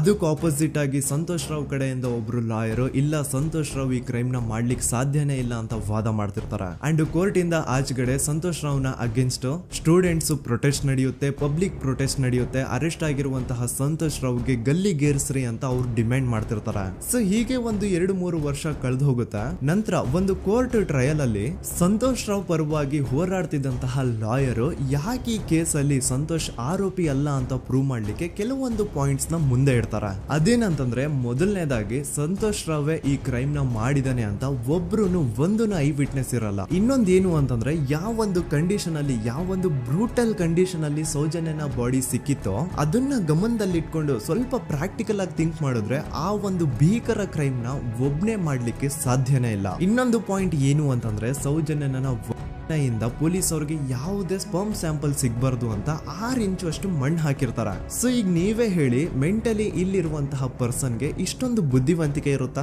ಅನ್ಕೊಳ್ಳಿ, ಅಷ್ಟೊಂದು ಬುದ್ಧಿವಂತಿಕೆ ಅವ್ನಿಗಿದ್ರು ಆ ಕ್ರೈಮ್ ಮಾಡಾದ್ಮೇಲೆ ಅವನ ಆ ಊರಿಂದ ಓಡ್ ಹೋಗ್ಬೋದಾಗಿತ್ತು. ಆದ್ರೆ ಮತ್ತ್ಯಾಕೆ ಅವನು ಅದೇ ಊರಲ್ಲೇ ಇರ್ತಾನೆ? ಅಂಡ್ ಸೌಜನ್ಯ ಕೊನೆಯದಾಗಿ ಪ್ರಕೃತಿ ಹಾಸ್ಪಿಟಲ್ ಮುಂದ್ಗಡೆಯಿಂದ ನಡ್ಕೊಂಡು ಹೋಗ್ತಾ ಇರ್ಬೇಕಾದ್ರೆ ಆ ಪ್ರಕೃತಿ ಹಾಸ್ಪಿಟಲ್ ನ ಸೆಕ್ಯೂರಿಟಿ ಗಾರ್ಡ್ ನೋಡ್ತಾನೆ. ಅಂಡ್ ಪ್ರಕೃತಿ ಹಾಸ್ಪಿಟಲ್ ನ ಆಚೆಗಡೆ CCTV ಕ್ಯಾಮರಾನು ಇರುತ್ತೆ. ಸಡನ್ಲಿ ಆ CCTV ಫುಟೇಜ್ ಕೂಡ ಕಾಣೆ ಆಗ್ಬಿಡುತ್ತಾ. ಇನ್ನೊಂದೇನು ಅಂತಂದ್ರೆ, ಸೌಜನ್ಯನ ಮರ್ಡರ್ ಆಗಿದ್ದು ನೆಕ್ಸ್ಟ್ ದಿನಾನೇ ಪೊಲೀಸ್ ಅವರು ಆರೋಪಿನ ಹಿಡಿದ್ರು. ಸೊ ಹಾಗಿದ್ದಾಗ ಆ ಕಲೆಕ್ಟ್ ಮಾಡಿರುವಂತಹ ಸ್ಪರ್ಮ್ ಸ್ಯಾಂಪಲ್ಸ್ ನ ಲ್ಯಾಬ್ ಗೆ ಕಳಿಸಿ ಇವನೇ ಆರೋಪಿ ಅಂತ ಕನ್ಫರ್ಮ್ ಮಾಡೋ ಬದಲಾಗಿ ಯಾಕೆ ಪೊಲೀಸ್ ಅವರು ಆ ಸ್ಪರ್ಮ್ ಸ್ಯಾಂಪಲ್ಸ್ ನ ತಮ್ಮ ಹತ್ರನೇ ಇಟ್ಕೊಂಡು 12 ದಿನವರೆಗೂ ಅದಕ್ಕೆ ಫಂಗಸ್ ಹಿಡಿಯೋವರೆಗೂ ಕಾದು ಆಮೇಲೆ ಅದನ್ನ ಲ್ಯಾಬ್ ಕಳಿಸಿದ್ರು. ಅಂಡ್ ಮೇನ್ ಇಂಪಾರ್ಟೆಂಟ್ ಆಗಿ ಸಂತೋಷ್ ರಾವ್ಗೆ ಒಂದು ಗುಪ್ತ ರೋಗ ಇರುತ್ತೆ, ಅದೇ ಫಿಮೋಸಿಸ್ ಅಂತ. ಈ ಕಾಯಿಲೆ ಏನು ಅಂತ ನಾನು ಈ ವಿಡಿಯೋದಲ್ಲಿ ಡೀಟೇಲ್ಡ್ ಆಗಿ ಎಕ್ಸ್ಪ್ಲೈನ್ ಮಾಡ್ಲಿಕ್ಕೆ ಆಗಲ್ಲ. ಜಸ್ಟ್ ತಿಳ್ಕೊಳ್ಳಿ, ಈ ಒಂದು ಕಾಯಿಲೆ ಇರೋರು ಇಂಟಿಮಸಿ ಮಾಡ್ಲಿಕ್ಕೆ ಆಗಲ್ಲ. ಇನ್ ಕೇಸ್ ಮಾಡಿದ್ರು ಅವರು ಸುಖ ಅಲ್ಲ ನರಕ ಕಾಣ್ತಾರ. ಸೊ ಇಷ್ಟೆಲ್ಲ ವ್ಯಾಲಿಡ್ ಪಾಯಿಂಟ್ಸ್, ಇಷ್ಟೆಲ್ಲ ಫ್ಯಾಕ್ಟ್ಸ್ ಕಣ್ ಮುಂದೆ ಇರ್ಬೇಕಾದ್ರೆ ಸ್ಟಿಲ್ ಪೊಲೀಸ್ ಅವರು ಯಾಕೆ ಈ ಕ್ರೈಮ್ ನ ಸಂತೋಷ್ ರಾವೇ ಮಾಡಿದಾನೆ ಅಂತ ಇವನ್ ಹಿಂದೆ ಬಿದ್ದಿದ್ದಾರೆ?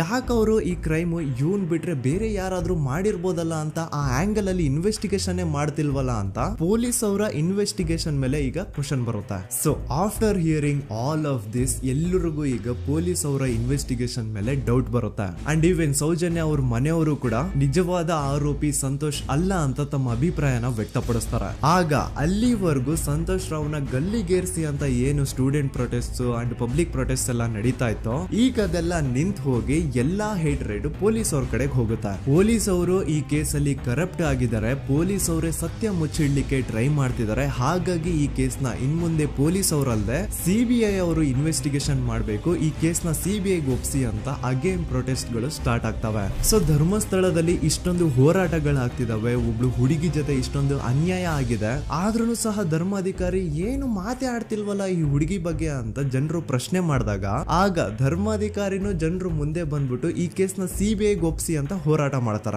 ನಂತರ ಈ ಒಂದು ಕೇಸು ಪೊಲೀಸ್ ಅವರಿಂದ ಸಿಬಿಐ ಕೈಗೆ ಹೋಗುತ್ತೆ. ಸಿಬಿಐ ಕೈಗೆ ಹೋಗಿದ ತಕ್ಷಣ ಇಲ್ಲೇನು ಸತ್ಯ ಹೊರಗೆ ಬಂದಿಲ್ಲ. ಆ ಸಿಬಿಐ ಅವರು 3-4 ವರ್ಷ ಟೈಮ್ ತಗೊಂಡು ಮತ್ತೆ ಈ ಒಂದು ಕೇಸ್ ನ ರೀ ಇನ್ವೆಸ್ಟಿಗೇಷನ್ ಮಾಡ್ತಾರೆ. ಆದ್ರೆ ಅಲ್ಲೇನು ಇನ್ವೆಸ್ಟಿಗೇಷನ್ ಮಾಡ್ಲಿಕ್ಕೆ ಉಳ್ದೇ ಇರಲ್ಲ. ಆ ಪೊಲೀಸ್ ಅವರು ಅವ್ರ ಕೈಯಲ್ಲಿ ಈ ಕೇಸು ಇದ್ದಷ್ಟು ದಿನ ಎಷ್ಟಾಗುತ್ತೋ ಅಷ್ಟು ಎವಿಡೆನ್ಸ್ ನ ಡೆಸ್ಟ್ರಾಯ್ ಮಾಡ್ಬಿಟ್ಟಿರ್ತಾರ. ಸೊ ಹಾಗಾಗಿ ಅಲ್ಲಿ ಸಿಬಿಐ ಅವ್ರಿಗೆ ಇನ್ವೆಸ್ಟಿಗೇಷನ್ ಮಾಡ್ಲಿಕ್ಕೆ ಏನ್ ಉಳ್ದೇ ಇರಲ್ಲ. ಆದ್ರೂ ಸ್ಟಿಲ್ ಅವರು 3-4 ಇಯರ್ಸ್ ಟೈಮ್ ತಗೊಂಡು ನಂತರ ಫೈನಲಿ ಒಂದು ರಿಪೋರ್ಟ್ ನ ಕೋರ್ಟ್ ಗೆ ಸಬ್ಮಿಟ್ ಮಾಡ್ತಾರೆ. ಅಂಡ್ ಸಿಬಿಐ ಅವರು ಕೋರ್ಟ್ ಗೆ ಸಬ್ಮಿಟ್ ಮಾಡಿರುವಂತಹ ಆ ಒಂದು ರಿಪೋರ್ಟ್ ಅಲ್ಲಿ ಏನಿತ್ತು ಅಂದ್ರೆ ಸಿಬಿಐ ಇನ್ವೆಸ್ಟಿಗೇಷನ್ ಕನ್ಫರ್ಮ್ಸ್ ದಟ್ ಈ ಒಂದು ಕ್ರೈಮ್ ನ ಸಂತೋಷ್ ರಾವೇ ಮಾಡಿದಾನೆ ಅಂತ. ಆದ್ರೆ ಐರೋನಿ ಈಸ್ ಇದೇ ಒಂದು ರಿಪೋರ್ಟ್ ಅಲ್ಲಿ ಇವ್ರು ಏನ್ ಹೇಳ್ತಾರೆ ಅಂದ್ರೆ ಅವ್ರಿಗೆ ಯಾವುದೇ ತರ ಎವಿಡೆನ್ಸ್ ಸಿಕ್ಕಿಲ್ಲ ಅಂತ. ಯಾಕಂದ್ರೆ ಈ ಸೌಜನ್ಯ ಕೇಸು ಪೊಲೀಸ್ ಅವ್ರ ಕೈಯಲ್ಲಿ ಇದ್ದಾಗ ಪೊಲೀಸ್ ಅವರು ತಮ್ಮ ನಿರ್ಲಕ್ಷ್ಯದಿಂದ ಎಲ್ಲಾ ಎವಿಡೆನ್ಸ್ ನ ಕಳ್ಕೊಂಡ್ಬಿಟ್ಟಿರ್ತಾರೆ. ಅಂತದ್ರಲ್ಲಿ ಯಾವ ಒಂದು ಆಧಾರದ ಮೇಲೆ ಇವರು ಸಂತೋಷ್ ರಾವೇ ಈ ಕ್ರೈಮ್ ನ ಮಾಡಿದ್ದಾರೆ ಅಂತ ಕ್ವಶನ್ ಮಾಡಿದಾಗ ಸಿಬಿಐ ಅವ್ರ ಕಡೆಯಿಂದ ನೋ ಆನ್ಸರ್. ನೋಡಿ, ಮೊದ್ಲು ಈ ಒಂದು ಕೇಸ್ ನ ಪೊಲೀಸ್ ಅವರು ಇನ್ವೆಸ್ಟಿಗೇಷನ್ ಮಾಡಿ ನಂತರ ಈ ಒಂದು ಕೇಸು ಸಿಬಿಐ ಅವ್ರ ಕೈಗೆ ಹೋಗಿ ಅವರು 3-4 ವರ್ಷ ಟೈಮ್ ತಗೊಂಡು ಇನ್ವೆಸ್ಟಿಗೇಷನ್ ಮಾಡಿ ದೆನ್ ಫೈನಲ್ ರಿಪೋರ್ಟ್ ನ ಕೋರ್ಟ್ ಗೆ ಸಬ್ಮಿಟ್ ಮಾಡೋಷ್ಟ್ರಲ್ಲಿ ಸುಮಾರು 5-6 ವರ್ಷ ಕಳೆದು ಹೋಗಿರುತ್ತೆ. ಅಂಡ್ ಸ್ಟಿಲ್ ಈ ಒಂದು ಕೇಸಲ್ಲಿ ಏನೋ ಕನ್ಕ್ಲೂಷನ್ ಸಿಕ್ಕಿರಲ್ಲ. ಎವ್ರಿ ಇಯರ್ ಸೌಜನ್ಯನ ಬರ್ತ್ಡೇ ಇದ್ದಾಗ ಅಥವಾ ತಿಥಿ ಇದ್ದಾಗ ಅವಳನ್ನ ನೆನೆಸ್ಕೊಂಡು ಅವಳ ಹೆಸರಲ್ಲಿ public protest and student protest ನಡೀತಾನೆ ಇರ್ತವೆ. ಸೊ ಒಂದು ದಿನ ಈ ಒಂದು ಪ್ರೊಟೆಸ್ಟ್ ಗಳ ನ್ಯೂಸ್ ಗಿರೀಶ್ ಮುಟ್ಟಣ್ಣನವರ ಗಮನಕ್ಕೆ ಬರುತ್ತೆ. ಯಾರೀ ಗಿರೀಶ್ ಮುಟ್ಟಣ್ಣನವರ ಅಂದ್ರೆ ಇವರು very honest X police man. ನೀವು ನಂಬಲ್ಲ, ಇವ್ರು ಪೊಲೀಸ್ ಆಫೀಸರ್ ಇದ್ದಾಗ ಪಬ್ಲಿಕ್ ಅಲ್ಲಿ ಒಬ್ಬ MLA ಹೊಡೆದಿರ್ತಾರ. ಅಷ್ಟೇ ಅಲ್ಲ, ಪೊಲೀಸ್ ಡಿಪಾರ್ಟ್ಮೆಂಟ್ ಅಲ್ಲಿ ಕರಪ್ಷನ್ ಇದೆ, ಕರಪ್ಷನ್ ಇದ್ದಿದ್ ಕಡೆ ನಾನ್ ಇರಲ್ಲ ಅಂತ ಹೇಳ್ಬಿಟ್ಟು ತಮ್ಮ ಪೊಲೀಸ್ ಡ್ಯೂಟಿನ ಬಿಟ್ಬಿಟ್ಟು ಈಗ ಸಮಾಜದಲ್ಲಿ ಏನೇ ಅನ್ಯಾಯ ಆಗಿದ್ರು ಅದ್ರ ಅಗೇನ್ಸ್ಟ್ ವಾಯ್ಸ್ ರೈಸ್ ಮಾಡ್ತಿದಾರ. ಸೊ ಈ ಗಿರೀಶ್ ಮುಟ್ಟಣ್ಣನವರಿಗೆ ಸೌಜನ್ಯ ಕೇಸ್ ಬಗ್ಗೆ ಗೊತ್ತಾದಾಗ ಅವ್ರಿಗೆ ಈ ಕೇಸು ತುಂಬಾನೇ ಕಾಡುತ್ತೆ. ಅಲ್ಲ, ಇಷ್ಟೊಂದು ವರ್ಷಗಳಾಗೋಯ್ತು ಆ ಹುಡುಗಿ ಜೊತೆ ಅನ್ಯಾಯ ಆಗಿ, ಸ್ಟಿಲ್ ಈ ಒಂದು ಕೇಸ್ ನ ಕನ್ಕ್ಲೂಷನ್ ಸಿಕ್ತಿಲ್ವಲ್ಲ, ಏನ್ ನಡೀತಿದೆ ಧರ್ಮಸ್ಥಳದಲ್ಲಿ ಅರ್ಥ ಆಗ್ತಿಲ್ವಲ್ಲ ಅಂತ ಈ ಗಿರೀಶ್ ಅವರು ತಮ್ಮ ಹಳೆ ಪೊಲೀಸ್ ಕಾಂಟ್ಯಾಕ್ಟ್ಸ್ ನ ಯೂಸ್ ಮಾಡ್ಕೊಂಡು ಆ ಸೌಜನ್ಯ ಕೇಸ್ ಫೈಲ್ ನ ಒಂದು ಕಾಪಿನ ತಮ್ಮ ಹತ್ರ ತರಿಸ್ಕೋತಾರ. ಆ ಒಂದು ಕೇಸ್ ಫೈಲ್ ಅಲ್ಲಿ ಸೌಜನ್ಯ ಬಗ್ಗೆ ಅಷ್ಟೇ ಅಲ್ಲದೆ ಸಂತೋಷ್ ರಾವ್ ಬಗ್ಗೆನೂ ಇನ್ಫಾರ್ಮೇಶನ್ ಇರುತ್ತೆ. ಅಂಡ್ ಗಿರೀಶ್ ಅವರು ಸಂತೋಷ್ ಬಗ್ಗೆ ಇರುವಂತಹ ಇನ್ಫಾರ್ಮೇಶನ್ ನೋಡ್ತಾ ಇರ್ಬೇಕಾದ್ರೆ ಅವರು ಒಂದು ವಿಷಯನ ನೋಟಿಸ್ ಮಾಡ್ತಾರ. ಅದೇನಂತಂದ್ರೆ ಪೊಲೀಸ್ ಅವರು ಸಂತೋಷ್ ರಾವ್ನ ಬರೀ ಸೌಜನ್ಯ ಕೇಸಲ್ಲಿ ಒಂದೇ ಫಿಟ್ ಮಾಡಿರಲ್ಲ, ಸೌಜನ್ಯ ಸಾಯೋಕ್ಕಿಂತ 20 ದಿನ ಹಿಂದೆ ಧರ್ಮಸ್ಥಳದಲ್ಲೇ ನಡೆದಿರುವಂತಹ ಒಂದು ಕ್ರೈಮ್ ಅಲ್ಲಿನೂ ಸಹ ಸಂತೋಷ್ ರಾವೇ ಆರೋಪಿ ಅಂತ ಮೆನ್ಷನ್ ಮಾಡಿರ್ತಾರ. ಸೊ ಸೌಜನ್ಯ ಕೇಸ್ ಬಿಟ್ಟು ಆ ಇನ್ನೊಂದು ಕೇಸ್ ಯಾವುದು, ಅದಕ್ಕೂ ಸಂತೋಷ್ಗೂ ಏನ್ ಸಂಬಂಧ, ಅದ್ರಲ್ಲಿ ಯಾಕೆ ಸಂತೋಷ್ನ ಪೊಲೀಸ್ ಅವರು ಫಿಟ್ ಮಾಡಿದ್ರು ಅಂತ ಪ್ರತಿಯೊಂದು ಹೇಳ್ತೀನಿ. ಆದ್ರೆ ನಾನಿಲ್ಲಿ ಯಾರ್ದು ರಿಯಲ್ ನೇಮ್ಸ್ ನ ಬಳಸಲ್ಲ. ಯಾಕಂದ್ರೆ ಮುಂದೆ ಕೇಸಲ್ಲಿ ತುಂಬಾ ದೊಡ್ಡ ಪವರ್ಫುಲ್ ವ್ಯಕ್ತಿಗಳ ಹೆಸರುಗಳು ಬರ್ತವೆ. ಅಂಡ್ ನನ್ ವಿಡಿಯೋ ಯೂಟ್ಯೂಬ್ ಇಂದ ಡಿಲೀಟ್ ಆಗೋದು ನನ್ಗೆ ಇಷ್ಟ ಇಲ್ಲ. ಹಾಗಾಗಿ ನಾನಿಲ್ಲಿ ಯಾರ್ದು ರಿಯಲ್ ನೇಮ್ಸ್ ನ ಬಳಸ್ತಿಲ್ಲ. ಬಟ್ ಯಾರ ಬಗ್ಗೆ ಹೇಳ್ತಿದ್ದೀನಿ ಅಂತ ಒಂದ್ ಸ್ವಲ್ಪ ನೀವೇ ಅರ್ಥ ಮಾಡ್ಕೊಳ್ಳಿ. ನೋಡಿ, ಧರ್ಮಸ್ಥಳದಲ್ಲಿ ಮಾಫಿಯಾ ಕೈಂಡ್ ಆಫ್ ನಡೆಸ್ತಿರುವಂತಹ ಒಂದು ವೆರಿ ಪವರ್ಫುಲ್ ಗೌಡ್ರು ಕುಟುಂಬ ಇದೆ. ಇವ್ರ ಹತ್ರ ಬೇಜನ್ ಆಸ್ತಿ, ಬೇಜನ್ ದುಡ್ಡು, ಬೇಜನ್ ಪವರ್, ಬೇಜನ್ ಇನ್ಫ್ಲೂಯೆನ್ಸ್ ಎಲ್ಲಾನು ಇದೆ. ಆ ಊರಲ್ಲಿ ಈ ಗೌಡ್ರು ಕುಟುಂಬದ್ದು ಎಷ್ಟೊಂದು ಕಂಟ್ರೋಲ್ ಇದೆ ಅಂತಂದ್ರೆ ಅವ್ರನ್ನ ಎದುರು ಹಾಕೊಳ್ಳೋರೆ ಯಾರು ಇಲ್ಲ. ಅಂಡ್ ಈ ಒಂದು ಗೌಡ್ರು ಕುಟುಂಬ ಒಂದು ಪ್ರೈವೇಟ್ ಟ್ರಸ್ಟ್ ಹೆಸರಲ್ಲಿ ಒಂದು ವೆರಿ ಪಾಪ್ಯುಲರ್ ದೇವಸ್ಥಾನನ ಸುಮಾರು ವರ್ಷಗಳಿಂದ ತಲೆ ಮಾರುಗಳಿಂದನೂ ನಡ್ಸ್ಕೊಂಡ್ ಬಂದಿರ್ತಾರ. ಅದೇ ಒಂದು ದೇವಸ್ಥಾನದಲ್ಲಿ 60 ವರ್ಷ ವಯಸ್ಸಾಗಿರುವಂತಹ ನಾರಾಯಣ ಅನ್ನೋ ಒಬ್ಬ ವ್ಯಕ್ತಿ ಮಾವುತನಾಗಿ ಕೆಲಸ ಮಾಡ್ತಿರ್ತಾನೆ. ನಾರಾಯಣ ಅವ್ರ ತಂದೆನೂ ಅದೇ ದೇವಸ್ಥಾನದಲ್ಲಿ ಮಾವುತಾಗಿ ಕೆಲಸ ಮಾಡ್ತಾ ಇದ್ರು, ಅವ್ರ ತಂದೆನೂ ಅದೇ ದೇವಸ್ಥಾನದಲ್ಲಿ ಮಾವುತಾಗಿ ಕೆಲಸ ಮಾಡ್ತಾ ಇದ್ರು. ಸೊ ಹೀಗೆ ತಲೆ ಮಾರುಗಳಿಂದ ಮಾವುತ ಆಗಿನೇ ನಾರಾಯಣನ ಕುಟುಂಬ ಆ ಒಂದು ದೇವಸ್ಥಾನದಲ್ಲಿ ಕೆಲಸ ಮಾಡ್ತಾ ಇರುತ್ತೆ. ಸೊ ಒಮ್ಮೆ ತುಂಬಾ ವರ್ಷಗಳ ಹಿಂದೆ ನಾರಾಯಣ ಅವ್ರ ತಂದೆ ಆ ದೇವಸ್ಥಾನದಲ್ಲಿ ಮಾವುತಾಗಿ ಕೆಲಸ ಮಾಡ್ತಾ ಇರ್ಬೇಕಾದ್ರೆ ಆಗಿನ ದೇವಸ್ಥಾನದ ಧರ್ಮಾಧಿಕಾರಿ ಆ ಮಾವುತನ ಕೆಲ್ಸದ ಮೇಲೆ ಇರುವಂತಹ ನಿಷ್ಠೆ, ಅವನ ನಿಯತ್ತು ಅಂಡ್ ತಲೆಮಾರುಗಳಿಂದ ಅವರು ದೇವಸ್ಥಾನಕ್ಕೆ ಸಲ್ಲಿಸ್ತಿರುವಂತಹ ಸೇವೆನ ಮೆಚ್ಚಿ ಆ ಧರ್ಮಾಧಿಕಾರಿ ಆ ನಾರಾಯಣ ಅವ್ರ ತಂದೆ ಆ ಮಾವುತನಿಗೆ ಒಂದು ಜಮೀನ ಕೊಡ್ತಾರೆ ಆಸ್ ಎ ಗಿಫ್ಟ್ ಆಗಿ. ಸೊ ಈಗ ಫ್ಲಾಶ್ ಬ್ಯಾಕ್ ಇಂದ ಒಂದ್ ಸ್ವಲ್ಪ ಮುಂದೆ ಬರುವ 2010-11ರಲ್ಲಿ ಯಾವೊಂದು ಜಮೀನ ಆಗಿನ ಧರ್ಮಾಧಿಕಾರಿ ನಾರಾಯಣ ಅವ್ರ ತಂದೆಗೆ ಆಸ್ ಎ ಗಿಫ್ಟ್ ಆಗಿ ಕೊಟ್ಟಿದ್ರು, ಈಗ ನಾರಾಯಣ ಅವ್ರ ತಂದೆ ಸತ್ ಹೋಗಿ ಆ ಒಂದು ಜಮೀನು ನಾರಾಯಣ ಹೆಸರಿಗೆ ಆಗಿರುತ್ತೆ. ಅಂಡ್ ಆಗಷ್ಟೇ ಗೊತ್ತಾಗುತ್ತೆ ಆ ಜಮೀನ ವೆರಿ ಆಪೋಸಿಟ್ ಒಂದು ದೊಡ್ಡ ಹೈವೇ ಬರ್ತಿದೆ ಅಂಡ್ ಅದರಿಂದ ಜಮೀನ ರೇಟು 10 ಪಟ್ಟು ಜಾಸ್ತಿ ಆಗುತ್ತೆ ಅಂತ. ಸೊ ಈ ವಿಷಯ ಗೊತ್ತಾಗಿ ನೋಡಿ ದಾನ ಮಾಡದಂತಹ ಧರ್ಮಾಧಿಕಾರಿ ಅಂತೂ ಸತ್ ಹೋದ್ರು, ಆದ್ರೆ ಅವ್ರ ಮುಂದಿನ ಪೀಳಿಗೆ ಅವ್ರಿಗೆ ಈ ಜಮೀನ್ ಮೇಲೆ ಕಣ್ಬಿದ್ದು ನಾರಾಯಣ ಅವ್ರ ಹತ್ರ ಆ ಜಾಗನ ವಾಪಸ್ ಕೇಳ್ತಾರ. ಆದ್ರೆ ನಾರಾಯಣ ಕೊಡಲ್ಲ. ಇಲ್ಲ ನಾನ್ ಯಾಕೆ ಕೊಡ್ಲಿ, ನಮ್ ತಂದೆಯಿಂದ ಸಿಕ್ಕಿರುವಂತಹ ಜಮೀನ್ ಇದು, ನಮ್ ತಂದೆಯ ಕೊನೆ ಗುರುತು ಇದು ನನ್ನ ಹತ್ರ ಇರೋದು, ಸೊ ಇದನ್ನ ನಾನು ಯಾವುದೇ ಕಾರಣಕ್ಕೂ ಬಿಟ್ಕೊಡಲ್ಲ ಅಂತ ಆ ಗೌಡ್ರು ಕುಟುಂಬನ ನಾರಾಯಣ ಎದುರು ಹಾಕೋತಾರ. ಆಗ ಗೌಡ್ರು ಕುಟುಂಬದವ್ರಿಗೆ ಕೋಪ ಬಂದು ಅವ್ರೇನ್ ಮಾಡ್ತಾರೆ ಅಂದ್ರೆ ನಾರಾಯಣ ಮನೆಗೆ ನೀರಿನ ಸಪ್ಲೈ ಇರುತ್ತಲ್ವಾ ಅದನ್ನ ಬಂದ್ ಮಾಡ್ತಾರ, ಎಲೆಕ್ಟ್ರಿಸಿಟಿ ಸಪ್ಲೈನು ಕಟ್ ಆಫ್ ಮಾಡ್ತಾರ, ಊರಲ್ಲಿರುವಂತಹ ಎಲ್ಲಾ ಚರಂಡಿಗಳನ್ನ ಕ್ಲೀನ್ ಮಾಡಿ ಆ ಕಸ ಏನಿರುತ್ತೋ ಅದನ್ನ ತಂದು ನಾರಾಯಣ ಮನೆ ಮುಂದೆ ಹಾಕ್ತಾರ. ಇಷ್ಟೇ ಅಲ್ಲ, ನಾರಾಯಣ ಅವ್ರ ಹೆಂಡತಿ ಮಕ್ಕಳು ಎಲ್ಲಾದ್ರೂ ಆಚೆ ಹೋಗ್ತಾ ಬರ್ತಾ ಇದ್ರೆ ಅವ್ರನ್ನ ಕೆಟ್ಟದಾಗ ಬೈಯೋದು, ಹೊಡ್ಕೊಳ್ಳೋದು, ಬಡ್ಕೊಳ್ಳೋದೆಲ್ಲ ಮಾಡ್ತಿರ್ತಾರ. ಇಷ್ಟೆಲ್ಲ ಆಗ್ತಾ ಇದ್ರು ಸ್ಟಿಲ್ ನಾರಾಯಣ ಮಾತ್ರ ಆ ಜಾಗನ ಬಿಟ್ಕೊಡಲ್ಲ. ಆ ಜಾಗದ್ಗೋಸ್ಕರ ನೀನ್ ಬೇಕಿದ್ರೆ ಇದನ್ನೆಲ್ಲ ಸಹಿಸ್ಕೊಂಡಿರಪ್ಪ, ನಮ್ ಕೈಲಂತೂ ಆಗಲ್ಲ ಅಂತ ನಾರಾಯಣನ ಹೆಂಡತಿ ಮಕ್ಕಳು ಅವನ್ನ ಬಿಟ್ಟು ಬೇರೆ ಊರಿಗೆ ಹೋಗ್ಬಿಡ್ತಾರ. ಈಗ ಮನೆಯಲ್ಲಿ ನಾರಾಯಣ ಅಂಡ್ 45 ವರ್ಷ ವಯಸ್ಸಿರುವಂತಹ ನಾರಾಯಣ ಅವ್ರ ತಂಗಿ ಯಮುನಾ ಅವ್ರು ಮಾತ್ರ ಇಬ್ರೇ ಇರ್ತಾ ಇದ್ರು. ಸೊ ಒಂದೊಳ್ಳೆ ಅವಕಾಶ ನೋಡ್ಕೊಂಡು 21 ಸೆಪ್ಟೆಂಬರ್ 2012 ಮನೆಯಲ್ಲಿ ನಾರಾಯಣ ಹಾಗೂ ಯಮುನಾ ಇರ್ಬೇಕಾದ್ರೆ ಯಾರೋ ಮನೆ ಒಳಗಡೆ ನುಗ್ಗಿ ನಾರಾಯಣನ್ಗೆ ಹೊಡೆದು ಯಮುನಾಗೂ ಸಹ ಹೊಡೆದು ನಂತರ ಅವಳು ಮಾಡಿ ದೆನ್ ನಾರಾಯಣ ಹಾಗೂ ಯಮುನನ ತಲೆನ ಒಂದು ರುಬ್ಬಗುಂಡಿಂದ ಚಚ್ಚಿ ಸಾಯಿಸ್ಬಿಡ್ತಾರ. ಈ ಕೊಲೆ ಆಗಿದ್ದು ಕಳ್ಳತನಗೋಸ್ಕರ ಅಂತ ಪೊಲೀಸ್ ಅವರು ತಮ್ಮ ರಿಪೋರ್ಟ್ ಅಲ್ಲಿ ಬರೀತಾರ. ಆದ್ರೆ ಪಾಯಿಂಟ್ ಏನ್ ಗೊತ್ತಾ, ಆ ಮನೇಲಿ ಒಂದ್ ಸ್ವಲ್ಪನೂ ಹಣ ಆಗ್ಲಿ ಅಥವಾ ಬಂಗಾರ ಆಗ್ಲಿ ಕಳ್ಳತನ ಆಗಿರಲ್ಲ. ಕಳ್ಳತನ ಆಗಿರೋದು ಕೇವಲ ಆ ಮೇನ್ ರೋಡ್ ಅಲ್ಲಿ ಇದ್ದಂತಹ ಪ್ರಾಪರ್ಟಿ ಪೇಪರ್ಸ್. ಎಂತ ಕೋಇನ್ಸಿಡೆನ್ಸ್ ನೋಡಿ, ಯಾವ ಒಂದು ಜಮೀನಿನ ಪತ್ರ ನಾರಾಯಣ ಮನೆಯಿಂದ ಕಳ್ಳತನ ಆಗಿದ್ವೋ ಅದೇ ಒಂದು ಜಮೀನಲ್ಲಿ 10 ವರ್ಷ ಆದ ನಂತರ ಒಂದು ದೊಡ್ಡ ಹೋಟೆಲ್ ಸ್ಥಾಪನೆ ಆಗುತ್ತೆ ಅಂಡ್ ಆ ಹೋಟೆಲ್ ನ ಇನಾಗ್ರೇಷನ್ ಗೆ ಚಿಕ್ಕ ಗೌಡ್ರು ಬರ್ತಾರ. ಸೊ ಈಗೇನು ನಾರಾಯಣ ಹಾಗೂ ಯಮುನನ ಕೊಲೆ ಆಗಿದ್ಯೋ ಇದಾಗಿದ್ದು 20 ದಿನ ಆದ್ಮೇಲೆ ಸೌಜನ್ಯ ಜೊತೆ ಅಂತ ನಿರ್ದಯ ಘಟನೆ ಆಗಿದ್ದು. ಸೊ ಪೊಲೀಸ್ ಅವರು ಸೌಜನ್ಯ ಕೇಸಲ್ಲಿ ಸಂತೋಷ್ ರಾವ್ನ ಫಿಟ್ ಮಾಡೋದಲ್ದೆ ಈ ಒಂದು ನಾರಾಯಣ ಹಾಗೂ ಯಮುನಾ ಕೇಸಲ್ಲೂ ಸಹ ಸಂತೋಷ್ ರಾವ್ನೆ ಫಿಟ್ ಮಾಡಿರ್ತಾರ. ಇಲ್ಲಿ ಡೇಟ್ಸ್ ನ ಸ್ವಲ್ಪ ನೆನ್ಪಿಟ್ಕೊಳ್ಳಿ. ನಾರಾಯಣ ಹಾಗೂ ಯಮುನನ ಕೊಲೆ ಆಗಿದ್ದು 21 ಸೆಪ್ಟೆಂಬರ್ 2012 ಅಂಡ್ ಸಂತೋಷ್ ರಾವ್ ಧರ್ಮಸ್ಥಳಕ್ಕೆ ಬಂದಿದ್ದು 9 ಅಕ್ಟೋಬರ್ 2012, 20 ದಿನ ಆದ್ಮೇಲೆ. ಸೊ ನಾರಾಯಣ ಹಾಗೂ ಯಮುನನ ಕೊಲೆ ಆದಾಗ ಊರಲ್ಲೇ ಇಲ್ದೆ ಎಲ್ಲೋ ಶೃಂಗೇರಿಯಲ್ಲಿ ಯಾವುದೋ ಒಂದು ಹೋಟೆಲ್ ಅಲ್ಲಿ ಕೆಲಸ ಮಾಡ್ತಿದ್ದಂತಹ ಸಂತೋಷ್ ರಾವ್ ಹೇಗೆ ಈ ಒಂದು ಕೇಸಲ್ಲಿ ಆರೋಪಿ ಆಗ್ತಾನೆ? ಸೊ ಇದೇ ಒಂದು ಪಾಯಿಂಟ್ ನ ನೋಟಿಸ್ ಮಾಡಿ ಗಿರೀಶ್ ಮುಟ್ಟಣ್ಣನವರು ಧರ್ಮಸ್ಥಳಕ್ಕೆ ಬಂದು ಸಂತೋಷ್ ನ ಲಾಯರ್ ಜೊತೆ ಡಿಸ್ಕಸ್ ಮಾಡ್ತಾರ. ದೆನ್ ಫೈನಲಿ ಏನೋ ತಪ್ಪು ಮಾಡದೆ ಸುಳ್ಳು ಆರೋಪಗಳಿಂದ ಕರಪ್ಟ್ ಪೊಲೀಸ್ ಆಫೀಸರ್ಸ್ ನ ಮಿಸ್ಲೀಡಿಂಗ್ ಇನ್ವೆಸ್ಟಿಗೇಷನ್ ಇಂದ ಸಂತೋಷ್ ರಾವ್ ತನ್ನ ಜೀವನದ 8-10 ವರ್ಷನ ಜೈಲಲ್ಲಿ ಕಳೆದು ಫೈನಲಿ ರಿಲೀಸ್ ಆಗ್ತಾನೆ. ಒಂಥರ ಈ ಕೇಸಿಂದ ಸಂತೋಷ್ ರಾವ್ನ ಇಡೀ ಲೈಫೇ ಸ್ಪಾಯ್ಲ್ ಆಗೋಯ್ತು.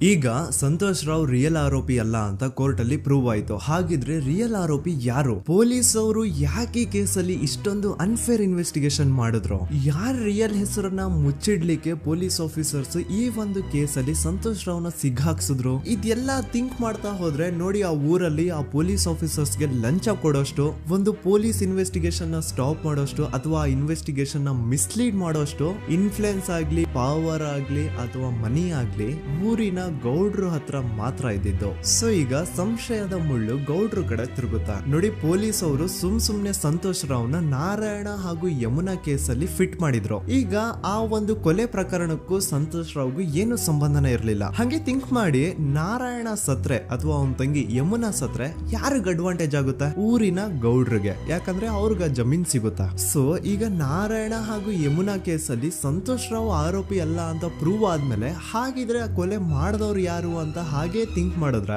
ಗಿರೀಶ್ ಮುಟ್ಟಣ್ಣನವರಿಗೆ ಆ ಊರಿನ ಗೌಡ್ರ ಮೇಲೆ ಡೌಟ್ ಬರುತ್ತೆ. ಅದೇ ಒಂದು ಡೌಟ್ ಅಲ್ಲಿ ಗಿರೀಶ್ ಮುಟ್ಟಣ್ಣನವರು ಮಹೇಶ್ ತಿಮ್ರೊಡ್ಡಿ ಅಂತ ಇನ್ನೊಬ್ರ ಜೊತೆ ಸೇರ್ಕೊಂಡು ಈ ಹಿಂದೆ ಆ ಒಂದು ಊರಲ್ಲಿ ಆ ಧರ್ಮಸ್ಥಳದಲ್ಲಿ ಈ ಊರಿನ ಗೌಡ್ರು ಯಾವ್ದಾವ್ದೆಲ್ಲ ಕ್ರೈಮ್ ಗಳು ಮಾಡಿದಾರೆ ಅಂತ ಊರಿನ ಜನರಿಂದ ತಿಳ್ಕೊತಾರ. ನಂತರ ಆ ಊರಿನ ಜನ ಯಾವ್ದಾವ್ದೆಲ್ಲ ಮ್ಯಾಟರ್ಸ್ ಹೇಳಿದ್ರು ಆ ಕೇಸ್ ಫೈಲ್ಸ್ ನೆಲ್ಲ ತಿರುಗಿಸಿ ಮುರುಗಿಸಿ ನೋಡಿದಾಗ ನೀವು ನಂಬಲ್ಲ, ಸೌಜನ್ಯ ಕೇಸ್ ಏನೇನು ಅಲ್ಲ, ಅದಕ್ಕಿಂತ ಭೀಕರ ಕೊಲೆಗಳು ಧರ್ಮಸ್ಥಳದಲ್ಲಿ ಆಗಿವೆ ಅಂಡ್ ಎಲ್ಲಾ ಕೊಲೆಗಳ ಹಿಂದೆ ಗೌಡ್ರು ಕುಟುಂಬದ್ದೇ ಕೈ ಇದೆ ಅಂತ ಎದ್ದು ಕಾಣಿಸುತ್ತೆ.